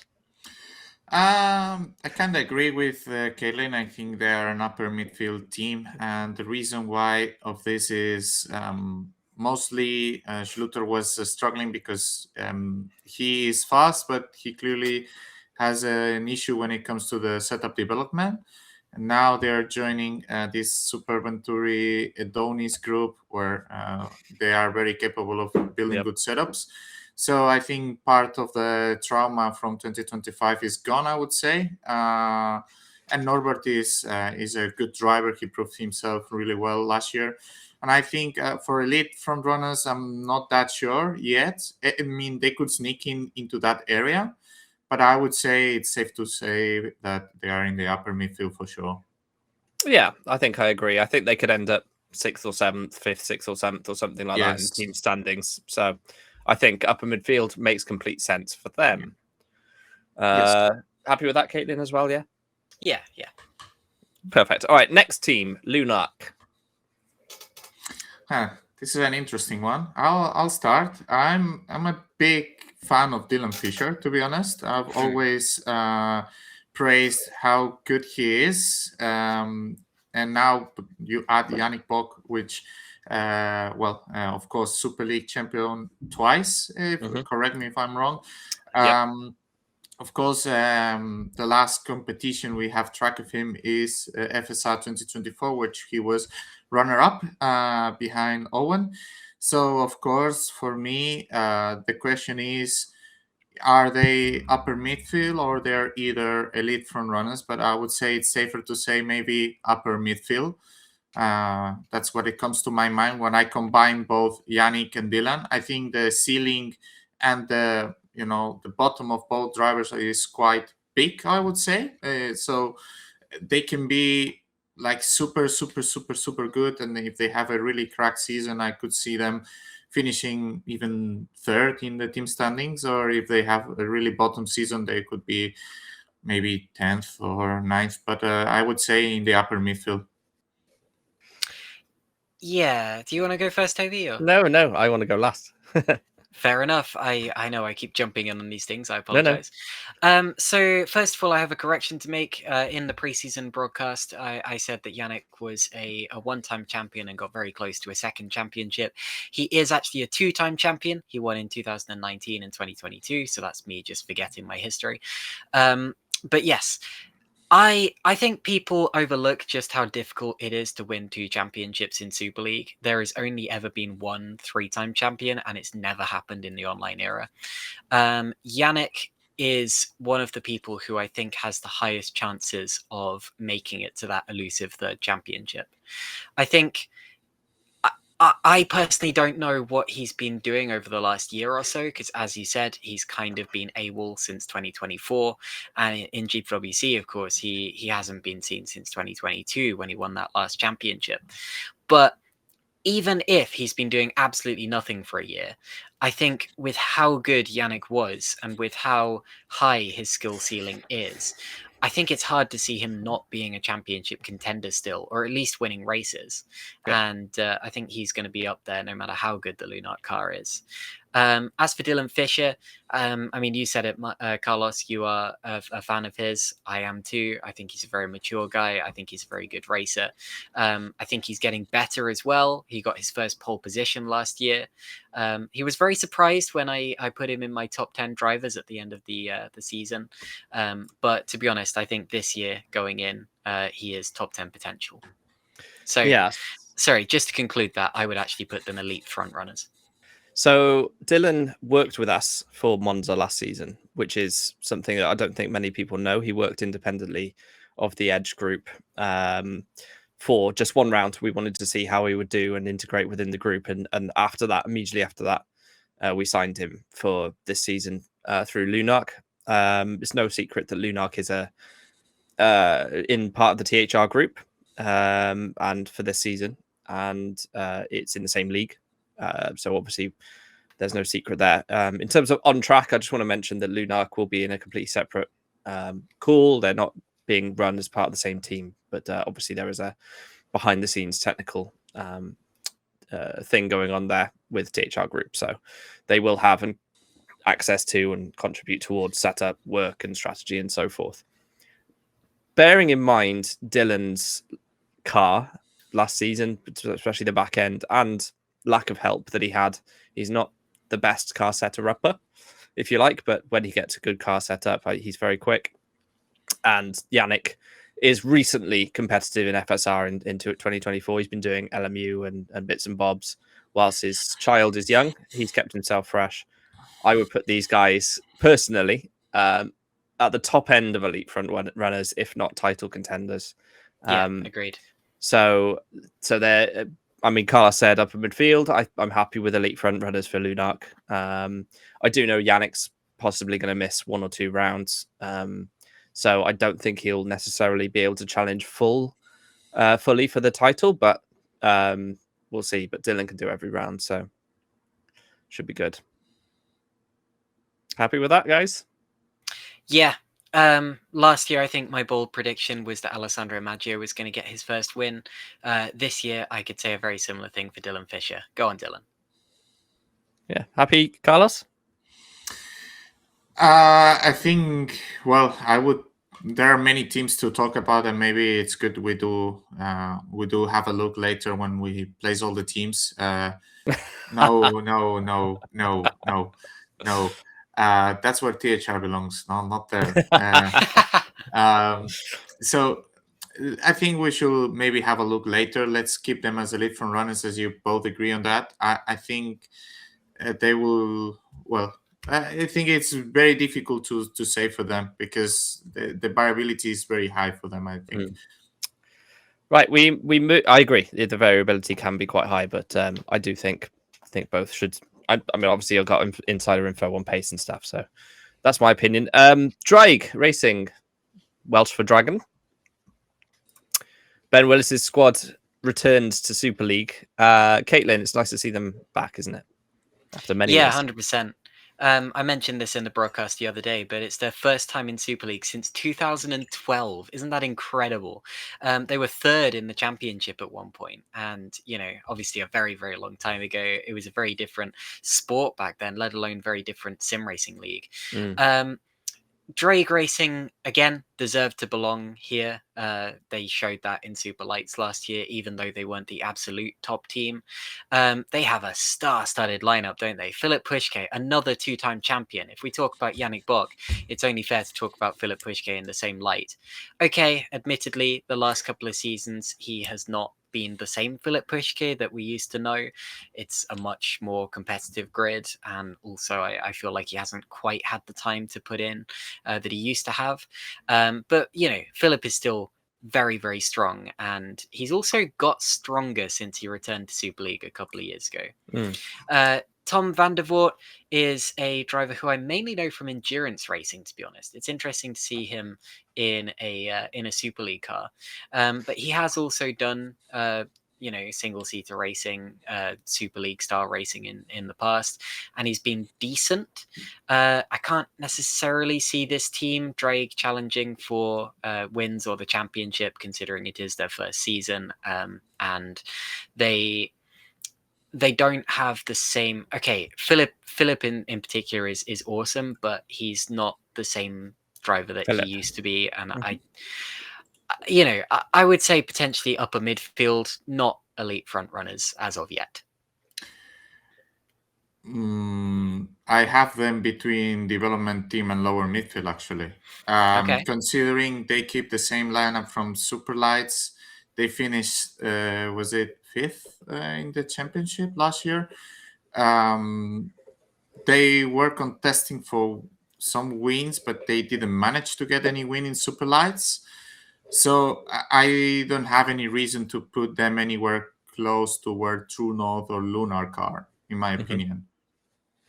Yeah, I agree. I think they are part of the THR wider group for this season. It's the 4th team, but again, it's even more external than the other 3, and they have access to setups and stuff. But Phil is a quick driver on his day. Showed that in the final preseason test. He was very nearly topping the timesheets, but it doesn't really mean too much. I think Tom van der Voort is a great guy, but he certainly doesn't have the pace that he had 10 years ago, like me. So I think, if I'm being honest, I think lower midfield, I think they'd probably end up 11th, 12th, 13th or something in the standings. It's possible that they could sneak a little bit higher. Depends how much time they commit to putting in the effort and stuff. But lower midfield for me. I've done it again, guys. I said Philip Pushke was a 2-time champion. He's actually a 1-time champion. I am just giving him slightly... I don't know. 2015 was his championship. But yeah, I've done that in the past, saying that Philip is a 2-time champion. I think I'm getting confused with the fact that the years surrounding that, 2014 and 16, were both won by David Feidock. So maybe I'm just seeing it all as one. I think Phil will get top 10s. On occasion in Super League. I think he's probably the level of Sven Schubert, someone like that, who finished last season in the top, there or thereabouts top 10s. So I think they'll pick points up, and I think they'll end up with a sort of a kind of around 12th, 13th or something in the maybe 11th in the overall list is where I've got them. Yeah. Right. Go on, Carlos. No, I will do the comparison to another team later, because I compare Drake very similarly to another team that is upcoming. So I think it's good that we're still going, and then we'll find out. Yeah, no, that's fine. Red Archer next, part of the TOP group. No, technically, no, they're not. They're independent. And they take the Vertex engine, though, right? Yeah, they did take the Vertex engine, but we have. Who do they work with for setups? No one. They don't work with us. They don't work with anyone. No. Okay. Well, that changes what I think. I'll let you guys talk first. That's going to be a battle. See, I was under the same impression, because Danny van der Neer, I know, has been connected with Netrex in the past, and of course you yourself are connected. There you go then. And of course you yourself, Carlos, are connected with Netrex. So I guess that's my bad as well. Danny van der Neer is very quick. maybe not quite Super League quick, like Super League race winning quick. Geoffrey Fournier has won Super League races in the past, but he tends to just be a solid midfielder. This team is going to be in the midfield, but I mean that with no disrespect, because they are absolutely the kind of team who can snag a podium if it's presented to them. And I was surprised by certain races that Red Archer put on last year with Chris Shepherd and Riot Kilk. I think there were definitely times where they weren't expected to be strong and then were. I remember like a P8 finish for Riot Kilk that I was particularly taken with. So Red Archer are a team that they're definitely underdogs, possibly even lower midfield, but they can spring surprises. I mean, yeah, I had them in. I know these two are quite decent drivers, but without any setup support, they'll really struggle. So I'm going to reevaluate and put them lower midfield is where I would put them. I'm interested to see what Carlos thinks, but that's my opinion. If that's the case, that's one of the teams I compare very closely to Drake, and there is another one that I compare very close to Drake, where for me there is one clear driver over the other one. I think Jeffrey is clearly ahead of Danny. I know Danny a lot. I don't know. I've known him for 13, 14 years already. It's crazy. I don't think Danny will put the effort, and it will be single-handled by Jeffrey. So I was saying that Drake, for me, could be between development team and lower midfield, and I think Red Archer could be in a similar position. To be honest, I foresee them more as a development team rather than a lower midfield, but time will tell. Let's leave them there for now. The next team is Lion GP, which is an interesting one. Lucas Murno did do very well in Super Lights and took a couple of victories for Fusion and for True North. But he's obviously now with Lion. Michael Teichmann's team. Michael is close hot and cold with how much involvement within GPVWC he has. I do worry slightly that their car might be a little underdeveloped or isn't quite got the system right. It depends what they're doing and who they're working with, or whether they're working with anyone. They're working with Adonis and Super. So potentially they could have decent setups. But for me, I've got these guys lower midfield, exactly the same thought process as Red Archer for me. So yeah, that's what I was saying. When I see Drake and I see Lions and I see Red Archer, I see a clear number one driver in all of these three lineups. I see a driver. Well, we don't know much about Melo, right? But he looked weaker than what Murno is. So I just structure these teams into the same group. I will just pack them. Give the benefit of the doubt with the setup because it's assuming too much, right? I just try to assume what they have really, and for me they're in the same pack. If they are all three in the lower midfield, great, and if they are all three in development teams, great. I just don't think there is there might be one team that can be here with them as well, in my opinion, but they should be in the same group for sure. Yeah, Caitlin? Yeah, so slightly unrelated, but I noticed something interesting when I was commentating the preseason test. I believe Thiago Melo is the only driver expected to be on the grid in Australia who has never made a Super League start before. Wow. Even drivers like Tom van der Voort, he made Super League starts, 10 plus years ago. Thiago Melo is completely brand new, and that makes him a real unknown. He's pretty new to GPWC as a whole, to be honest, only racing in the latter part of 2025. So yeah, that's an intriguing one. Who knows how he's going to do. Lucas Murno is, I think, is it Lucas Murno in the other car? I've just had a moment of doubt. It is Lucas Murno. Sorry. Lucas Murno is an absolute superstar. I rated him as the top super sub of last year and actually put him in my top 10 drivers overall of last year, despite saying that I wasn't going to put in a driver who didn't do most of the year. Immediately went back on that. But yeah, Lucas really, when he needed to, he came out of the blue and delivered. Mexico, his result at Mexico was very similar to, say, like an Oliver Behrman style drive from the same location. Just kind of turns up and delivers. And I am looking forward to seeing what he can do if he has a full season in that car. I think, it would still be ambitious to put that team anywhere higher than, say, lower midfield. Maybe upper midfield at a stretch, but I would put them lower midfield and see where they go from there. I will say, though, just quickly, I think Lion GP, is it Lion GP, have missed a real opportunity to call themselves Lion, aka Hero. I think that would have been so funny. No, I like it. Yeah, no, you're right. For Stacks in a terrible car, Murno got a P8, didn't he? No, it was changeable conditions, but yeah, absolutely. Drove the wheels off the car to get it in that position. So yeah, I'm happy with that. I think those three teams probably are going to be towards the back of the grid. It's impossible to say which one will be the absolute back, but there's one more team I would put in there as well, which we'll get to. Let's see if we agree.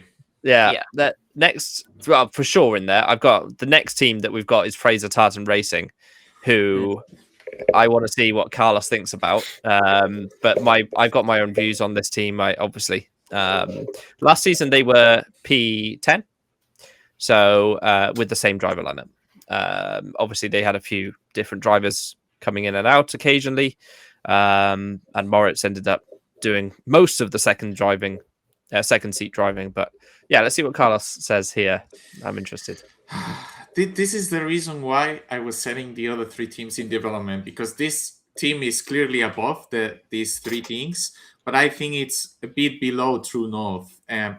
Based on history, I'm not seeing the capabilities they have, because the ceiling is high. We know Moritz, how great he can be, and so on. And Schubert, we saw one or two glimpses last year.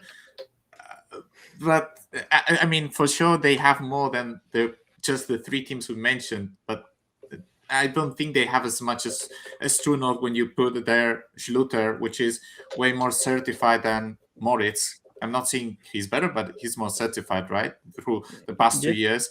And I would say the same for Norby against Sven. So that's why it's hard. I can really place them right now. So I will leave it up to you guys, because for me, there would be lower midfield if the other teams were in the development. But I can't place them between where it will work for me closer to True North as well, I would say. But I would like to listen what you guys have to say. I think we're trying to avoid putting teams in the bottom division if we can help it. Yeah, I know. I think that's what we're trying to do. I mean, Caitlin. I mean, someone has to be there, and it's much game. Yeah, and they have the opportunity to prove us wrong, and that's also good. Caitlin, what's your thoughts? Well, does someone have to be in development teams? I guess it's there for a reason. But Fraser Tartan, it's really hard for me to say this with yourself in the call, Toby. Not really. Go fire away. No, fire away. No, okay.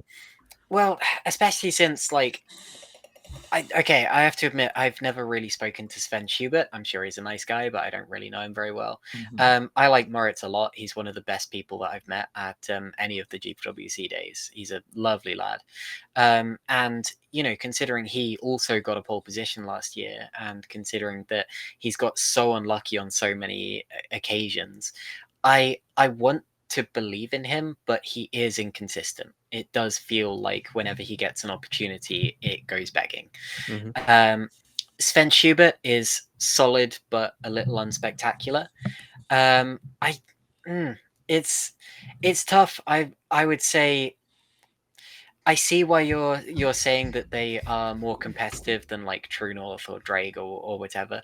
Not True North. Not True North. Sorry, Drake, Lunark, that kind of group. I know what you're trying to get to. Yeah, Drake is a good example. I don't see why they would be any more competitive than those guys. I don't think they're going to be much lower, but I would think that it's close between the three, and I'm not convinced that FTR would be my pick of the three. Interesting. I've got these guys in upper midfield. I think they'll make a small step, especially Moritz will make a small step forwards this season based on university commitments and other things that I know about his personal life. Sven, when he finishes a race, pretty much always finishes in the points, usually between 10th and 12th. I don't think there's been a great influx of drivers into the league that would finish above him. There's probably 2 or 3 maybe, and there's a couple that have left. So I think he could score points. I think Moritz can score points regularly.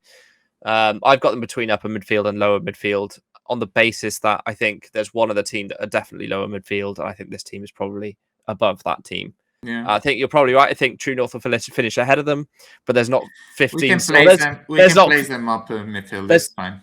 There's 5 slots. There's not 14. So we're not actually ranking them. So for me, I think they'll finish 8th or 9th, maybe 7th or something like that in the standings. That's fine.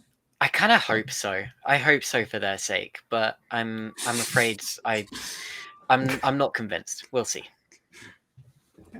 They'll be fine regardless where they finish. They will be alive. Nothing happens. Some people win, some people lose. It's competition. It's how it works, isn't it? It just feels mean to say these things, you know? No, not feels, at all. No. Yeah. You know, I know what you're saying, but it feels like in the gladiatorial arena when the gladiators like on his last legs and the crowd's like, do we save him? Do we not? And then they stick up the massive thumbs down for the emperor. It's like that. I don't like it. I know. It's hard. Right, let's move on to Valley Esports. Oh. There's a huge asterisk here, isn't there? Go on, Carlos. There is. I will say it straight away and easy. For me, they are elite front runners. Oh. I'm not going to say anything else. For me, they're elite front runners. They, like, when I compare FTR and Valle, and I compare, the bad things both teams suffered, and I see the ceilings of both of them and what thing can be, managed and what cannot, I have more faith in Valle, and I really see the leap they can do. And for me, there will be a team to be really reckoned this year. That's all. Okay, this is where the yellow flags showed. Remco.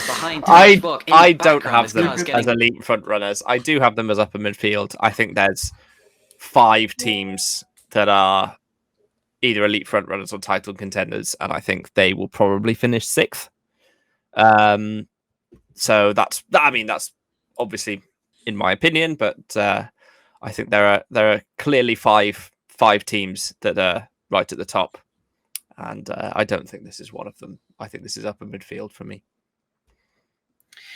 Well, I said some very similar things to this a year ago and got basically crucified. So I'm feeling, I'm feeling very. No, you said they were title contenders last year. Kaylee. I don't think. Yeah, and you're the idiot this year.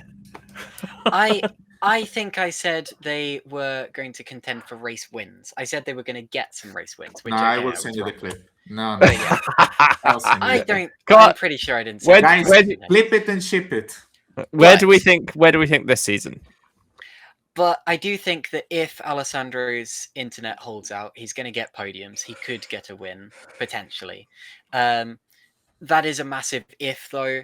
There's also the question of tyres, because obviously Alessandro has struggled to maintain his tyres and maintain his form throughout the course of the race. This year, the tyres are softer and weaker than they have been in previous years. Who knows how that's going to go? We'll see. As for Sergio, he's good. He got 3 top 10 finishes last year. I think he's going to get more than that this year, possibly a podium or 2. I would say upper midfield in as a whole. Yeah. Okay. Just one last thing, and it's not pretending to convince anyone. I think the fact that they will be elite front runners or not, it will not depend on Maggio. It will depend more on Fletcher. Yeah, and it's not because of pace. It's because himself sometimes he sets into bad situations way more than Alessandro, I would say. So yeah, it's more on Sergio's end, but he has the pace. So I've got these guys 6th or 7th, probably. I got them 4th. Yeah, I've got them 7th. Got them 4th. So yeah, I've got some interesting calls in a minute. So we'll get to them. With the next one's quite an interesting one straight away. It's Road to Formula. Oh, sorry, we haven't put Valley in the tier list, have we? Upper midfield. Upper midfield for now. Okay, ahead of Trunov, I would say. Possibly, yeah, but I think so. Yeah, for me. Yeah, for me. But they're the problem is you've got to have 3 or 4 teams in each category, and especially if we're not going to necessarily. I mean, we can easily adjust this at the end and move some teams down to development. So at the moment, I think that's looking likely based on our combos. But anyway, next one is Road to Formula and Sandeep Singh's squad. Wait, Jose Soriano. Is it not Adonis now? No. Wait, Adonis finished ahead of them in the championship? Am I crazy? Okay. Well, maybe not, but they're in the. This is the order that Menno sent me over the teams. No, yeah, they are. Never mind, they are. Sorry, my bad. My bad. So I'm just going off the order Menno sent me them to be. Yeah. They are. So Jose Soriano and Tomasz Vach. Tomasz Vach is obviously very competent top 10 driver. Soriano a little bit more unknown, but obviously the team's champion in Superlights. I've got these guys just behind Valley in my list. I think Vach is a very solid top 10 driver, at least, and on his day we'll get a podium. And I'm not sure what Soriano will do, but I think Jose will be very competitive top 10s as well. Yeah, well, let's not forget that Jose was actually the drivers' champion in Super Lights last year, and Tomasz Vach, of course, is a former Super League race winner. It's a strong squad. I think they're going to struggle to pick up wins. Road to Formula in the past have been consistently, not even upper midfield, the mid of midfield. That came out very harsh, like I'm calling them mid, but unfortunately, as far as Super League goes, that's fairly accurate. But I do think they're going to take a step up this year, partly because of their driver lineup, and I would maybe see them pushing for the upper midfield, but again, kind of midfield. Yeah, I think upper midfield is where they belong. Carlos? Well, I just want to mention that Jose won the championship with 3 races to go last year. Compared to Maria Cup, compared to Lucas Murno, Lucas missed some races, of course, but to all of these people, he won it with quite some ease. I think Tomasz and Jose have very similar things. They are very consistent. They bring the car home. They don't do heavy mistakes. So I think this is like a super consistent lineup that they could be every race in the top 10, top 8 consistently. And yeah, I think upper midfield is a good definition of that. Or like Caitlin was saying, the midfield. But I mean, at the end, Tomasz finished 8th in the championship. I wouldn't be surprised if Jose and Tomasz, they finish all together in the standings. I think this year there's quite a big midfield. Even overall. Bigger. Yeah. Like you can't. I think upper midfield and lower midfield for Super League encompasses a lot of teams. I think you have a few that are front runners and a few perhaps that are further back. So it's possible that we need to readdress the midfield generally. But R2F upper midfield is fine by me. Yeah, happy with that, everyone? Yeah, sure. I think so. Now, Adonis, I've got these at best lower midfield. Yeah. And that's my honest opinion. I think Xavi is... Oh, there is a spelling mistake. Xavi Ross is with 1S. Oh, no. Remco. How could you? The disrespect. We're going to have to start that again. Was there? Oh, no. Oh, you... Well, regardless, hang on. Toby is saying is, I mean, not the highest for me. I think this is highly depending on if Xavi is able to finish races, right? I think he's shown a lot of pace. He has shown pole positions and so on. But then at the end of the day, he was not really able to materialize it in points terms. And Eros is coming back from a long stop, and I think the grid has developed a lot since. I don't know, 5, 6, 7 years. I'm not saying it the very top part of the grid, but like this midfield that we are mentioning, right? So for me, I categorize them in the lower midfield. I think they are slightly better than what other teams are, like Lions or that are in that part. But since for me, it's in the lower midfield right now. I think they're going to be in the relegation battle. That's my opinion. What do you think, Caitlin? The relegation battle's harsh. Let's not forget they're technically a works team. You know, they have the Reventon engine and the lead of the Reventon engine. They do tend to struggle in the development race a little bit. I will say Xavi Rose's scoreline from last year. Carlos, behave yourself. He's doing a 6-7 emote. I know, and I've been hearing you guys saying that all day long, and I haven't known if it's deliberate or not, so I haven't said anything. But anyway, yeah, Xavi Rose's scoreline from last year is bizarre, to say the least. Yeah. He did 10 races in Super League, 0 top 10 finishes, 5 fastest laps. I think he very much decided, you know, if I can't win, I'm at least going to take the headlines. That's money for the team. Yeah, I guess so. Eros Masculi, of course, another former Super League race winner. He was actually runner-up back in 2016, but I'm afraid to say it, 2016 was a long time ago. I think for him, he hasn't really had the seat time since then, hasn't really been as involved in Super League. It would be nice to see him commit to it a little bit more. I hope he does the full season this year, and he is the kind of driver who could snag a podium, possibly a shock victory on a day. I mean, if you think about it, you know, Thomas Schwark, Pascal Pollens, Fabrizio Gobbi, they all have, you know, victories that were unexpected when they came about. Masculi could easily be the kind of driver who could snatch something like that. I would say potentially upper midfield for this team. I don't think they're quite going to be in the development race, as you said, especially considering, you know, Adonis's weight. But I think they're going to be in the midfield. Okay, I mean, I think me and Carlos think lower midfield. So yep, I think it averages out to there. Yeah, fine. I can see them struggling a lot. It's a new system as well, and you know, the new gaming system. It's whether Menno has got on top of that as well. So we'll see. HRT is next, and these next they go along with Lunark for me. They're clearly elite front runners. Winnick has obviously won races last season.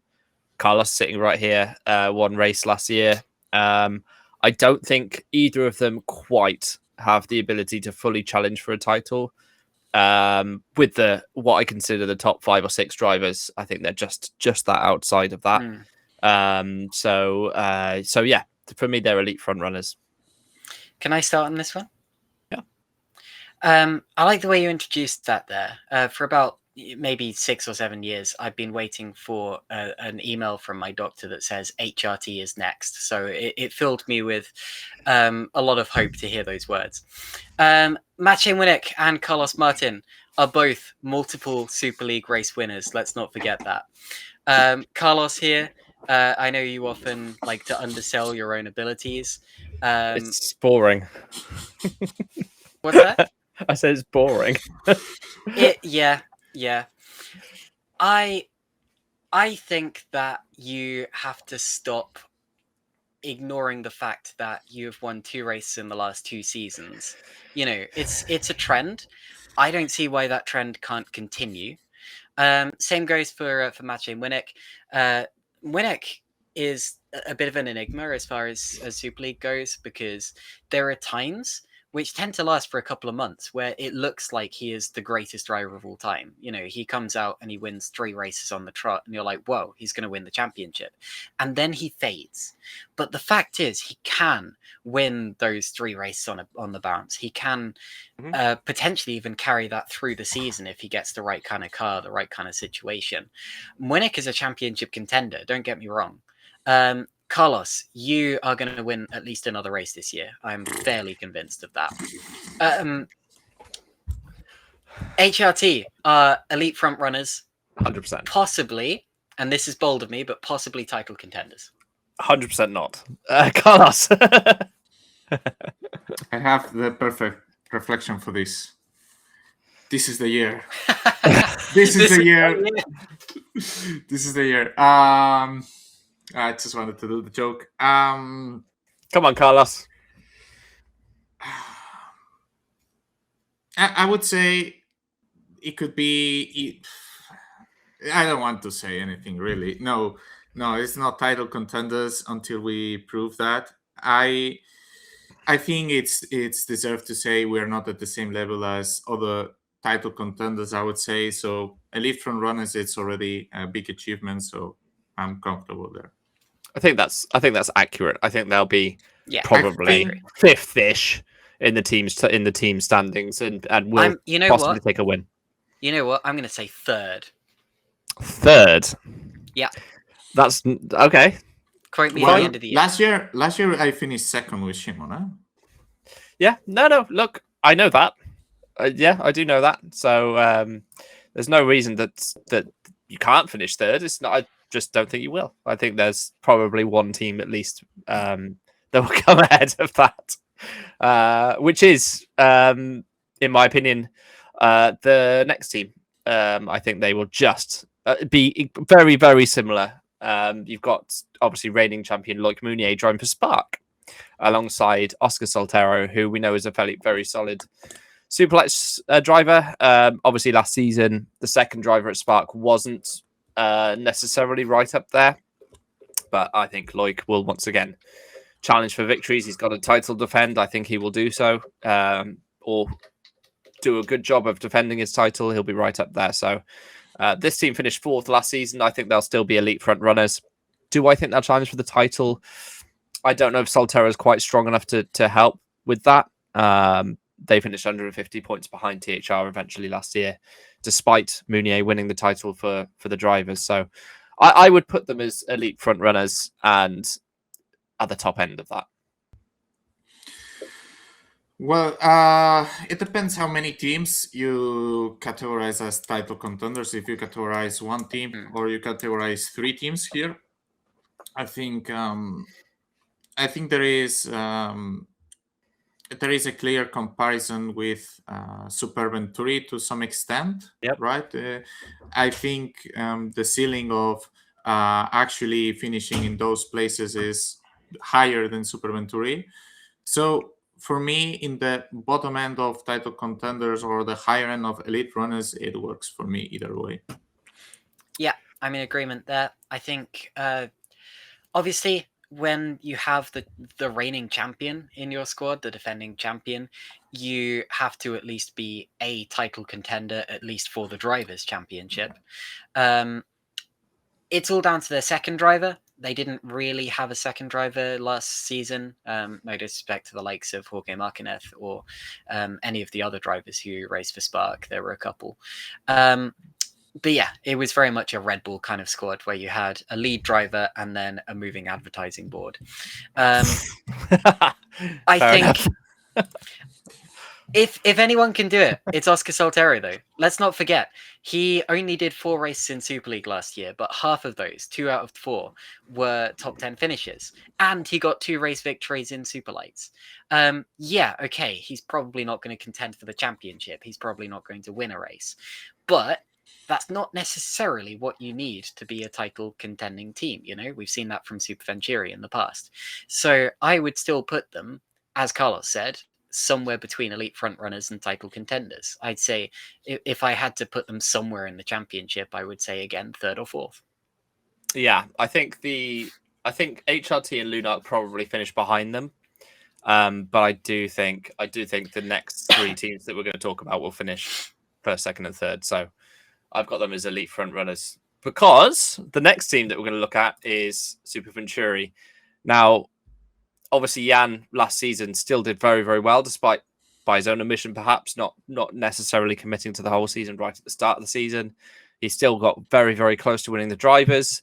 Lalu is a consistent point scorer, regular point scorer. And he didn't like the car at all last year. He gets top 10s occasionally, usually finishes the race around P10. And I think those two together, they finished P3 last season. I think they're title contenders if Grankvist really does push on and doesn't miss a couple of rounds, doesn't have a couple of 3 DNFs and missed 2 rounds, and still finished only 35 points off the top. So he wins a couple of those. Suddenly, Super Venturi a P2 easily. So I've got them as title contenders. I think it's very difficult to contend for the constructors, because we're speaking strictly the constructors with one main force driver. And when I see the standings and I see Jukka-Pekka Lalu 17th, 45 points, which is below 3 points scoring per race, which is finishing 13th every race. He finished only 3 times inside the top 10. For me, to foresee this, I will really need to see Jukka-Pekka doing a step forward. And given that the midfield is stronger, it's not about Jan's capabilities, it's more about his teammate capabilities. I rate them as good as Spark. So for me, if a Spark is in elite front runners, they should be in elite front runners as well. Yeah. So obviously, starting with Lalu, it's factually correct to say that he is fading, that he's on a downward trajectory. A couple of years ago he was 6th, and now he's 17th. Yeah, and he had some bad luck in the last season. He is still quite consistent. He doesn't tend to completely disappear in races, but it's clear to see that he is not as fast as the likes of Jan, and as more quick drivers come into the series, he does seem to be fading a little bit. And, again, as always, I say that with the utmost respect. Jan Grankvist, on the other hand, is very much not fading. He is still a front runner. He could still have won the championship last year if certain events hadn't happened. He could still win the championship this year. It remains to be seen. I think overall, Super Venturi are once again going to be in that group, like battling for 3rd, 4th, 5th in the championship, possibly 2nd, depending on how it goes for some other teams. But it's one of those that really depends on their 2nd driver rather than their 1st. So you could put them in title contenders, but I think that would be more about Jan than it would about Lalu. Okay, well, I think you both don't think they're elite front runners. Therefore, you think they're no. I said they are. Don't think title contenders. Sorry, you think they're elite front runners instead. Yeah. Okay, well, It's in the same sack as Spark, because they have 2 champion caliber drivers that last year they did great seasons, right? And I would rate Soltero above Lalu, but that's my personal opinion. And if you guys rate Jan over Loic, that's also fine. But I think the compensation that Soltero can bring, it just compensates to Lalu. So if you push up Spark, I will be comfortable pushing up Super Venturi as well. Fine. It's going to be very close between Spark and Super Venturi. But I don't think it's close to THR though. So I think but between the two of them. Well, TOP for me, which is next, by the way, TOP. Owen McGorgy returns. He is obviously an FSR champion in 2024. He is a multiple pole race winner in Super League. If he tries, which I think he will, I think then he will take Schimmel along with him to challenge for the title. I don't think there's any doubt in my mind whatsoever that those two will do so.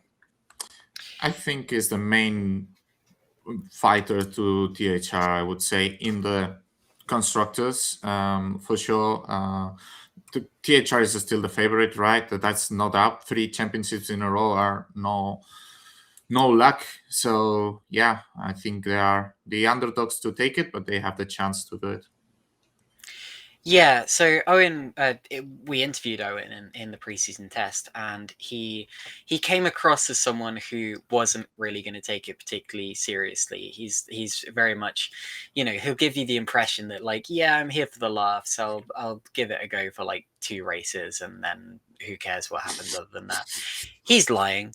The fact is, Yes, it's going to sweeten the deal when he starts winning races, and he will win races. He could win the first race like he did a couple of years ago. I think Owen is going to do the full season. I think he's going to be quick at every round.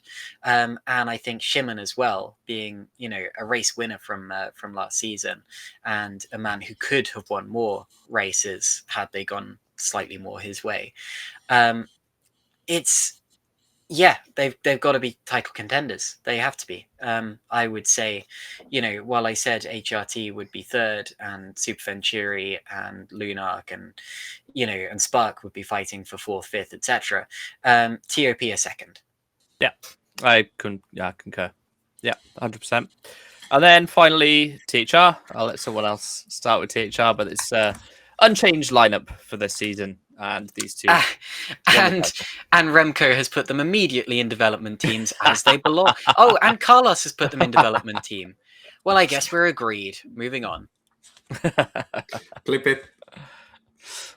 Now, of course, they are the favorites. What can we say? The lineup is fantastic. They balance each other really well, and they still and this happened 2 years in a row. It's funny, but they started struggling a bit, and then in the mid-season they start catching up, even though they also did driving mistakes, and they have like 5-6 rounds where they're able to solve all the mess, that they still were able to pick up decent results, still really recent results with like some podiums and so on, and they win the championship by a big margin. So this shows up that they even have potential to do better than what they have done so far, and that's awesome. I'm not trying to push down what you guys did.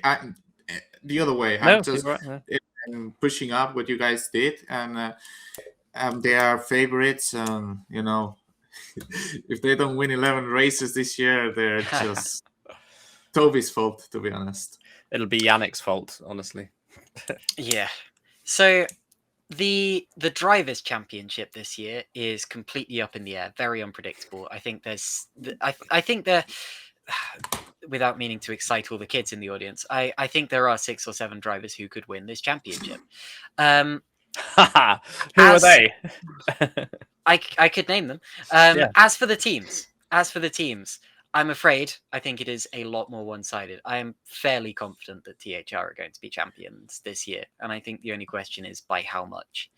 THR, as you said, Carlos, they did not have the best start to last season. The first 3 or 4 rounds for THR was actually a bit of a disaster.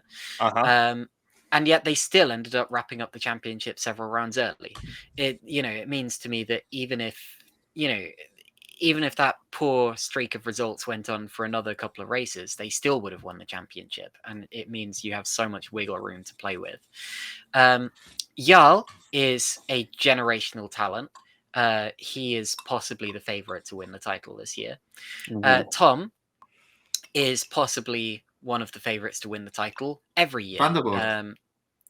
Yes, no, Stevens. We're talking about THR. Tom Stevens. He could well win the championship himself. I think, it's another thing I've said before. I'm very glad that there is no number 1 driver at THR, especially at the start of the championship. No, and so there shouldn't be, because they're both as good as each other and they're both generational. But at the same time, you have Remco. This is what I meant. Like they sometimes they even manage to do well, but this is always it's always dramatic, though, isn't it? Let's be honest. This for me, I don't know what Tom's trying here, but there we go. Doesn't matter. You won the championship like 3 rounds early. You could have done that for the next 2 rounds and still won it. So yeah. THR. I'm very lucky. I'm very lucky to be surrounded by a group of people I consider my friends. This part of the rule for joining the THR group, if you like, is that you've got to be friendly and a nice person, and we don't tolerate nonsense. We make sure that we look after people where we can. This is easy stuff. I try to run everything I do a little bit like a business and be as organized as I can, and make sure that everyone's looked after. And I think it goes a long way to say, to show you that these guys come, join, stick around, and if they don't, they come back. Ruben's back with us via Optiminal, having left to do his own thing for a while. It's we try to do things right. Do I think we'll win the title? I would be disappointed if we don't. But it is very much that's purely because I think we've put ourselves into a position where we're very strong for multiple reasons. We may not be the strongest at every area. I think I didn't quite get the car upgrades right last season compared to some other teams. Obviously, the system's completely changed for this year. We'll see how that goes. A bit of an unknown from that point of view, but I do think on average we tend to be right up there, and I see no reason why that can't be the same for THR individually and for the wider group as a whole. I think we should improve relative to other teams. So yeah, that's I'm hopeful for a good season. Jarl and Tom are both fully committed and aren't missing any rounds. So unlike last year where Tom in particular missed a round at Canada. Yeah, so he's not doing that this season. So yeah, and Monza's on the calendar, so we know Jarl's winning that. I mean, this is the other thing. They both the reason you can't pick a winner out of either of them is that they have strengths and weaknesses for different rounds. They have strengths and weaknesses for different car behavior. Tom likes more of a stable rear end, and Jarl likes it to be on the nose.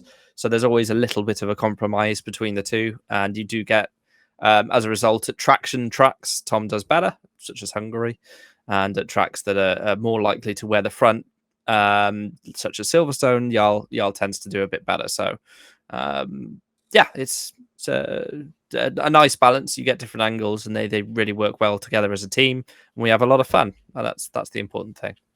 Wait, Remco is showing the calendar, but is there any change that are you guys willing to do to the tier list? Yeah, I think we'll go.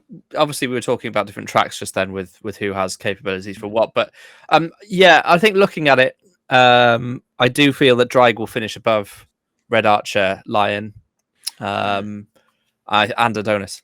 I really think Adonis will struggle. So if I was to change anything, I would probably keep the top two tiers the same, and I would be tempted to move probably FTR and R2F down to lower midfield, and then move the bottom, the Red Archer, Lion, and Adonis down to development. That's my opinion. If I was to change anything, I wouldn't move Road to Formula. I think it is well where it is. They were fine, and since we have this category of front elite runners, I think they're just behind that. For FTR, I have my own doubts, and if you guys want to move Lions, Red Archer, and Adonis, I'm fine. But I would move FTR in the same similar category to Drake, maybe. But I think FTR is more or less in a known category, that they are in a bit of a different thing than everyone. But yeah, that's. You think they're like you think that they're the fourth worst team? Is that what you think? With Drake, fifth, fourth, and fifth. Fifth, yeah, could be. It could be. It depends how you rate. I mean, the ceiling and the bottom, right? Yeah. For me, the ceiling of FTR, they could be 7th. That's their ceiling in my mind, and the bottom it could be 12th. That's what I think. That Drake has a chance over them. Yeah, they could have a chance. The Red Archer, Lions, and Adonis, they actually have a chance on them? No, I don't think so. That's why I said the bottom maybe is 12th, and the highest is 7th. So That's an opinion. I mean, you of course have your internal info, and I have mines, and it's. I think it's going to be very tight. Yeah, for sure. Drag through to Valley. That's what I think. Yeah, I think it will be. I think the bottom three teams might be a little bit further back, in my opinion, and I think from Valley, HRT Valley to Drag will be reasonably close every round. Whether they all average out to being above each other or whatever, but I think the midfield is wide and strong. Well, yeah, I mean, I think the lower positions in the order are going to be decided by your weird races, your Mexicos, your Singapores. A couple of strong results are going to put people above or below. Yeah. I think we almost need some extra categories in that. Like I mentioned the midfield earlier. I think R2F and Drake would kind of meet in the middle on that. The only thing I would strongly disagree with on that board is that Adonis should not be in development teams. Okay, I don't think they're going to be, elite front runners or anything, but I also can't see them being terrible. I can't see them being relegated. So, that's interesting. I mean, but... I think they'll be in that battle. I really do. I think they won't finish 13th or 14th. I think they'll finish 12th. That's where I've got them. But we'll see. I'm happy to be proven wrong. I really am. I think Xavi is probably the most inconsistent driver last season, or up there with that. In terms of like pace versus results, he had some, fairly silly penalties as well. I think Pushka is very good. I think he'll do better when it comes to this season in Super League with a group behind him potentially. I do worry about Fournier and Van der Niet if they're not working with TOP, which I thought they were. So I worry where they're going to get setup info from, and doing that just by themselves is going to be real tough. So if that's the case, that's the case. Well, I mean, it's almost impossible unless you do thousands of laps and fully go for it to come up with a setup for yourselves. It's really hard. You need support. You need people to test it and check on things because you get led down the one path. So, yeah. Well, in my own personal predictions, I actually have, for example, pushed down HRT and Lunar to the upper midfield. That's in my personal ones. I think Spark and Superventura are a bit on their own. They're not, but that's my the Remco. What? But yeah, it's at the end of the day, anything works. It's good. We can close it. Lunark is very close to fighting for the title. It's only because Yannick isn't able to do every single round. He's going to miss one or two, definitely one, which leads me down that path. But I see no reason why Yannick won't fight for the title in the drivers. And Dylan is very, very fast and a great guy. And I think he'll get podiums this season. They're very close to being elite title contenders for me. I'd still have HRT third. And I think they're elite front runners. I don't know why Remco's moved them out. So neither of those for me moved down. And you've Sparks got the former champion, Jan's in SV. They're all elite front runners. Yeah. There's a clear band there. And if we're not putting SV into the title contenders, which I think they will be, then TOP and THR for sure. Owens, they're right up there in the top 5 or 6 drivers as well. So just very quickly, whilst we're here, before we go, does anyone have a prediction whilst we're pre-season for the drivers' title in Super League? Yartayan would be my favorite for the season. I mean, you asked me earlier to name the championship contenders. I think Alex Laho. Maybe not.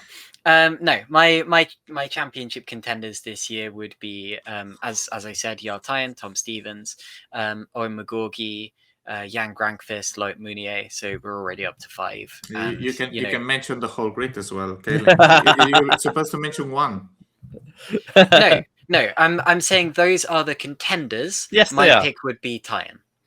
Okay. Yeah. Thank you. I Agree. I think there's, definitely Owen, definitely Jan, definitely Loic, definitely Tom Stevens, definitely Jarl.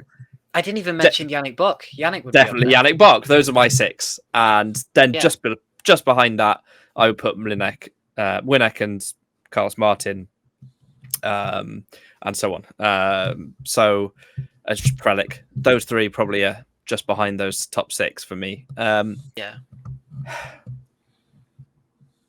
I'm gonna say Tom Stevens. Okay.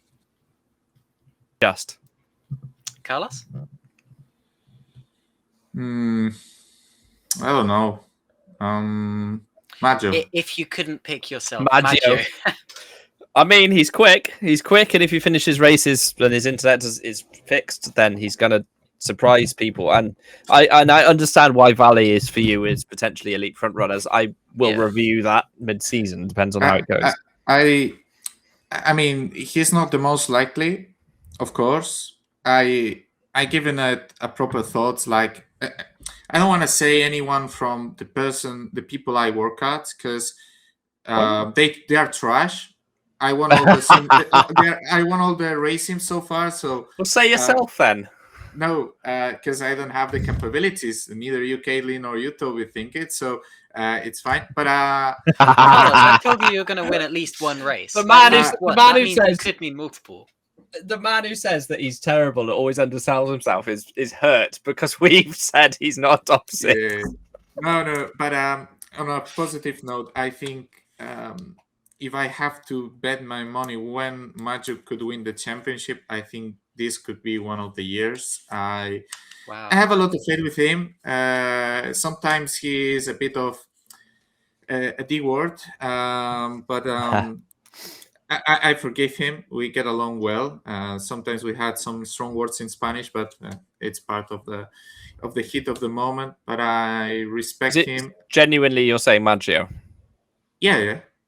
Okay. See, I didn't mean to laugh at that. That makes me feel I also don't think it'll be Maggio. Don't worry, Caitlin. You're not alone. No, it's super unlikely. But I don't know. You know, when I feel something in it that he will have a good chance, and he will be right on par to Jan most of the races, and if not all of them.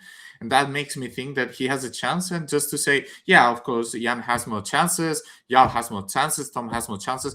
I'm not there, or Owen or Loic, but there is something, I don't know, it's not logical, that tells me, why shouldn't I say it? Yeah.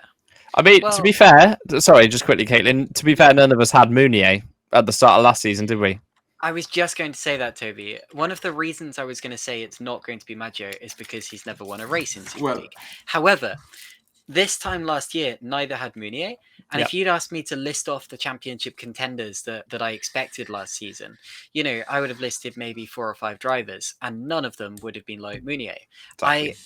If you'd asked me last year where Loic Mounier would have come in the championship, I'd have said maybe 15th. The fact he's won it is incredible. So who knows? You don't remember, Kaylin, I was telling you, watch out with Loic. Watch out. No, I do remember that.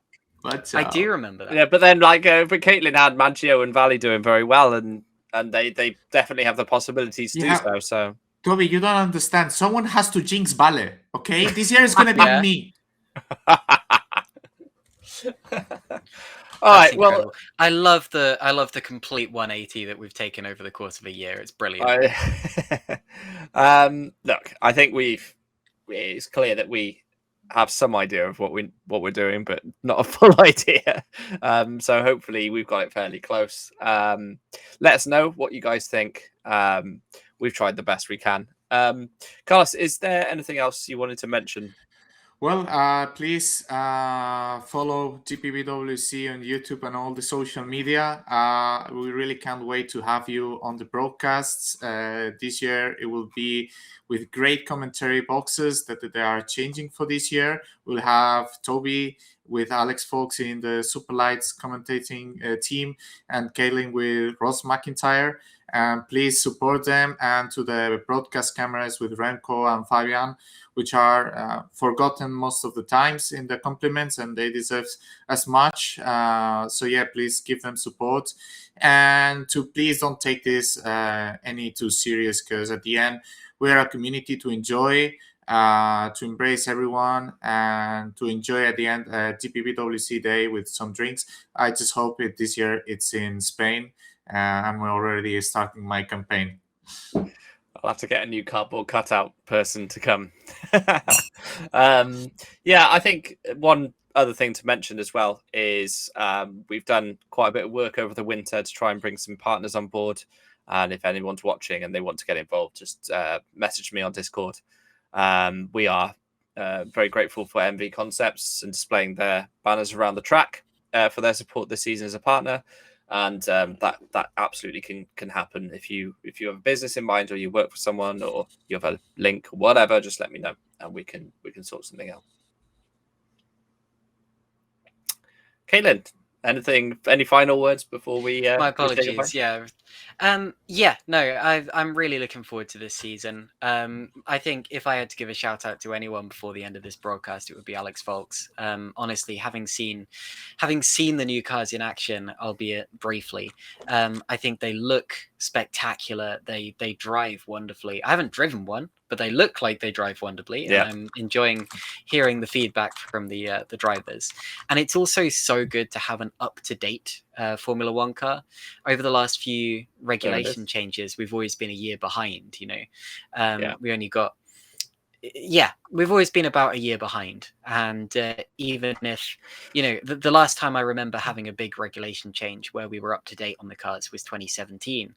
And even that was taken, the regulations were interpreted wrong, and we ended up having drivers making 6, up to 9 or 10 pit stops a race, I remember, which was bizarre. 2026, we've done obviously a lot more, or Alex has done obviously a lot more research, a lot more testing. The drivers who have tested the car have obviously done a great job giving that feedback, and we've come up with something truly special that I'm so looking forward to seeing on track in an actual race setting. So definitely make sure you tune in for Australia. It is going to be unmissable. Yeah, big thank you to Robin for doing all the physics behind the actual sure. car. I know obviously Carlos had contributed a lot towards the mods, and thank you to Carlos. So yeah, it's a brand new car. And final thing to mention, obviously there's the calendar in front of you if you want to keep in touch. We have some new tracks this season. Sepang has come back to the calendar. We have returning Imola as coming back. We also have a different German Grand Prix. Now it's Hockenheim. Yes, love Hockenheim. Yeah, and the US as well. Now Circuit of the Americas. I think that's it for change. But of course, Bahrain's back as well. Bahrain's back, and of course we're ending at Sao Paulo. That is exactly where a championship should be concluded. Correct. Now, absolutely, none of this Abu Dhabi nonsense. We've got enough night races as it is. Disagree. Brazil, but I was having this debate with someone. Brazil should be earlier because it provides so much packed action that it should be relevant for the championship. And many times we arrive to the 16th race with the championship over, so it doesn't bring the same kind of excitement. But in round 14 and 15th, the championship is way more alive. And when there is so much packed action, it matters even more. So think about it. I mean, I think Brazil is iconic for 2008 F1, 2011 or 12, whichever it was. Oh my God. I mean, this happened last season at the penultimate round, so it's a great track. Big thank you to Will for all his hard work on the website. I know it's not quite finished yet, but the potential's there. It looks amazing, and he's done so much work. And it's easy to see the problems, but the vision for it is incredible for the future. And he's put all of the time in himself for the good of GPVWC, like a lot of us do. So kudos to Will. Thank you for that. But I think we'll see you in a few months' time in the spring break, and we'll catch up on how our predictions are going. But big thank you to Remco de Zeeuw for doing all the cameras and stuff behind the scenes. Thank you, Caitlin. Thank you, Carlos. I've been Toby Davis, and this has been GPVWC, and the first podcast of the year. See you soon. Clip it. Ta-ta.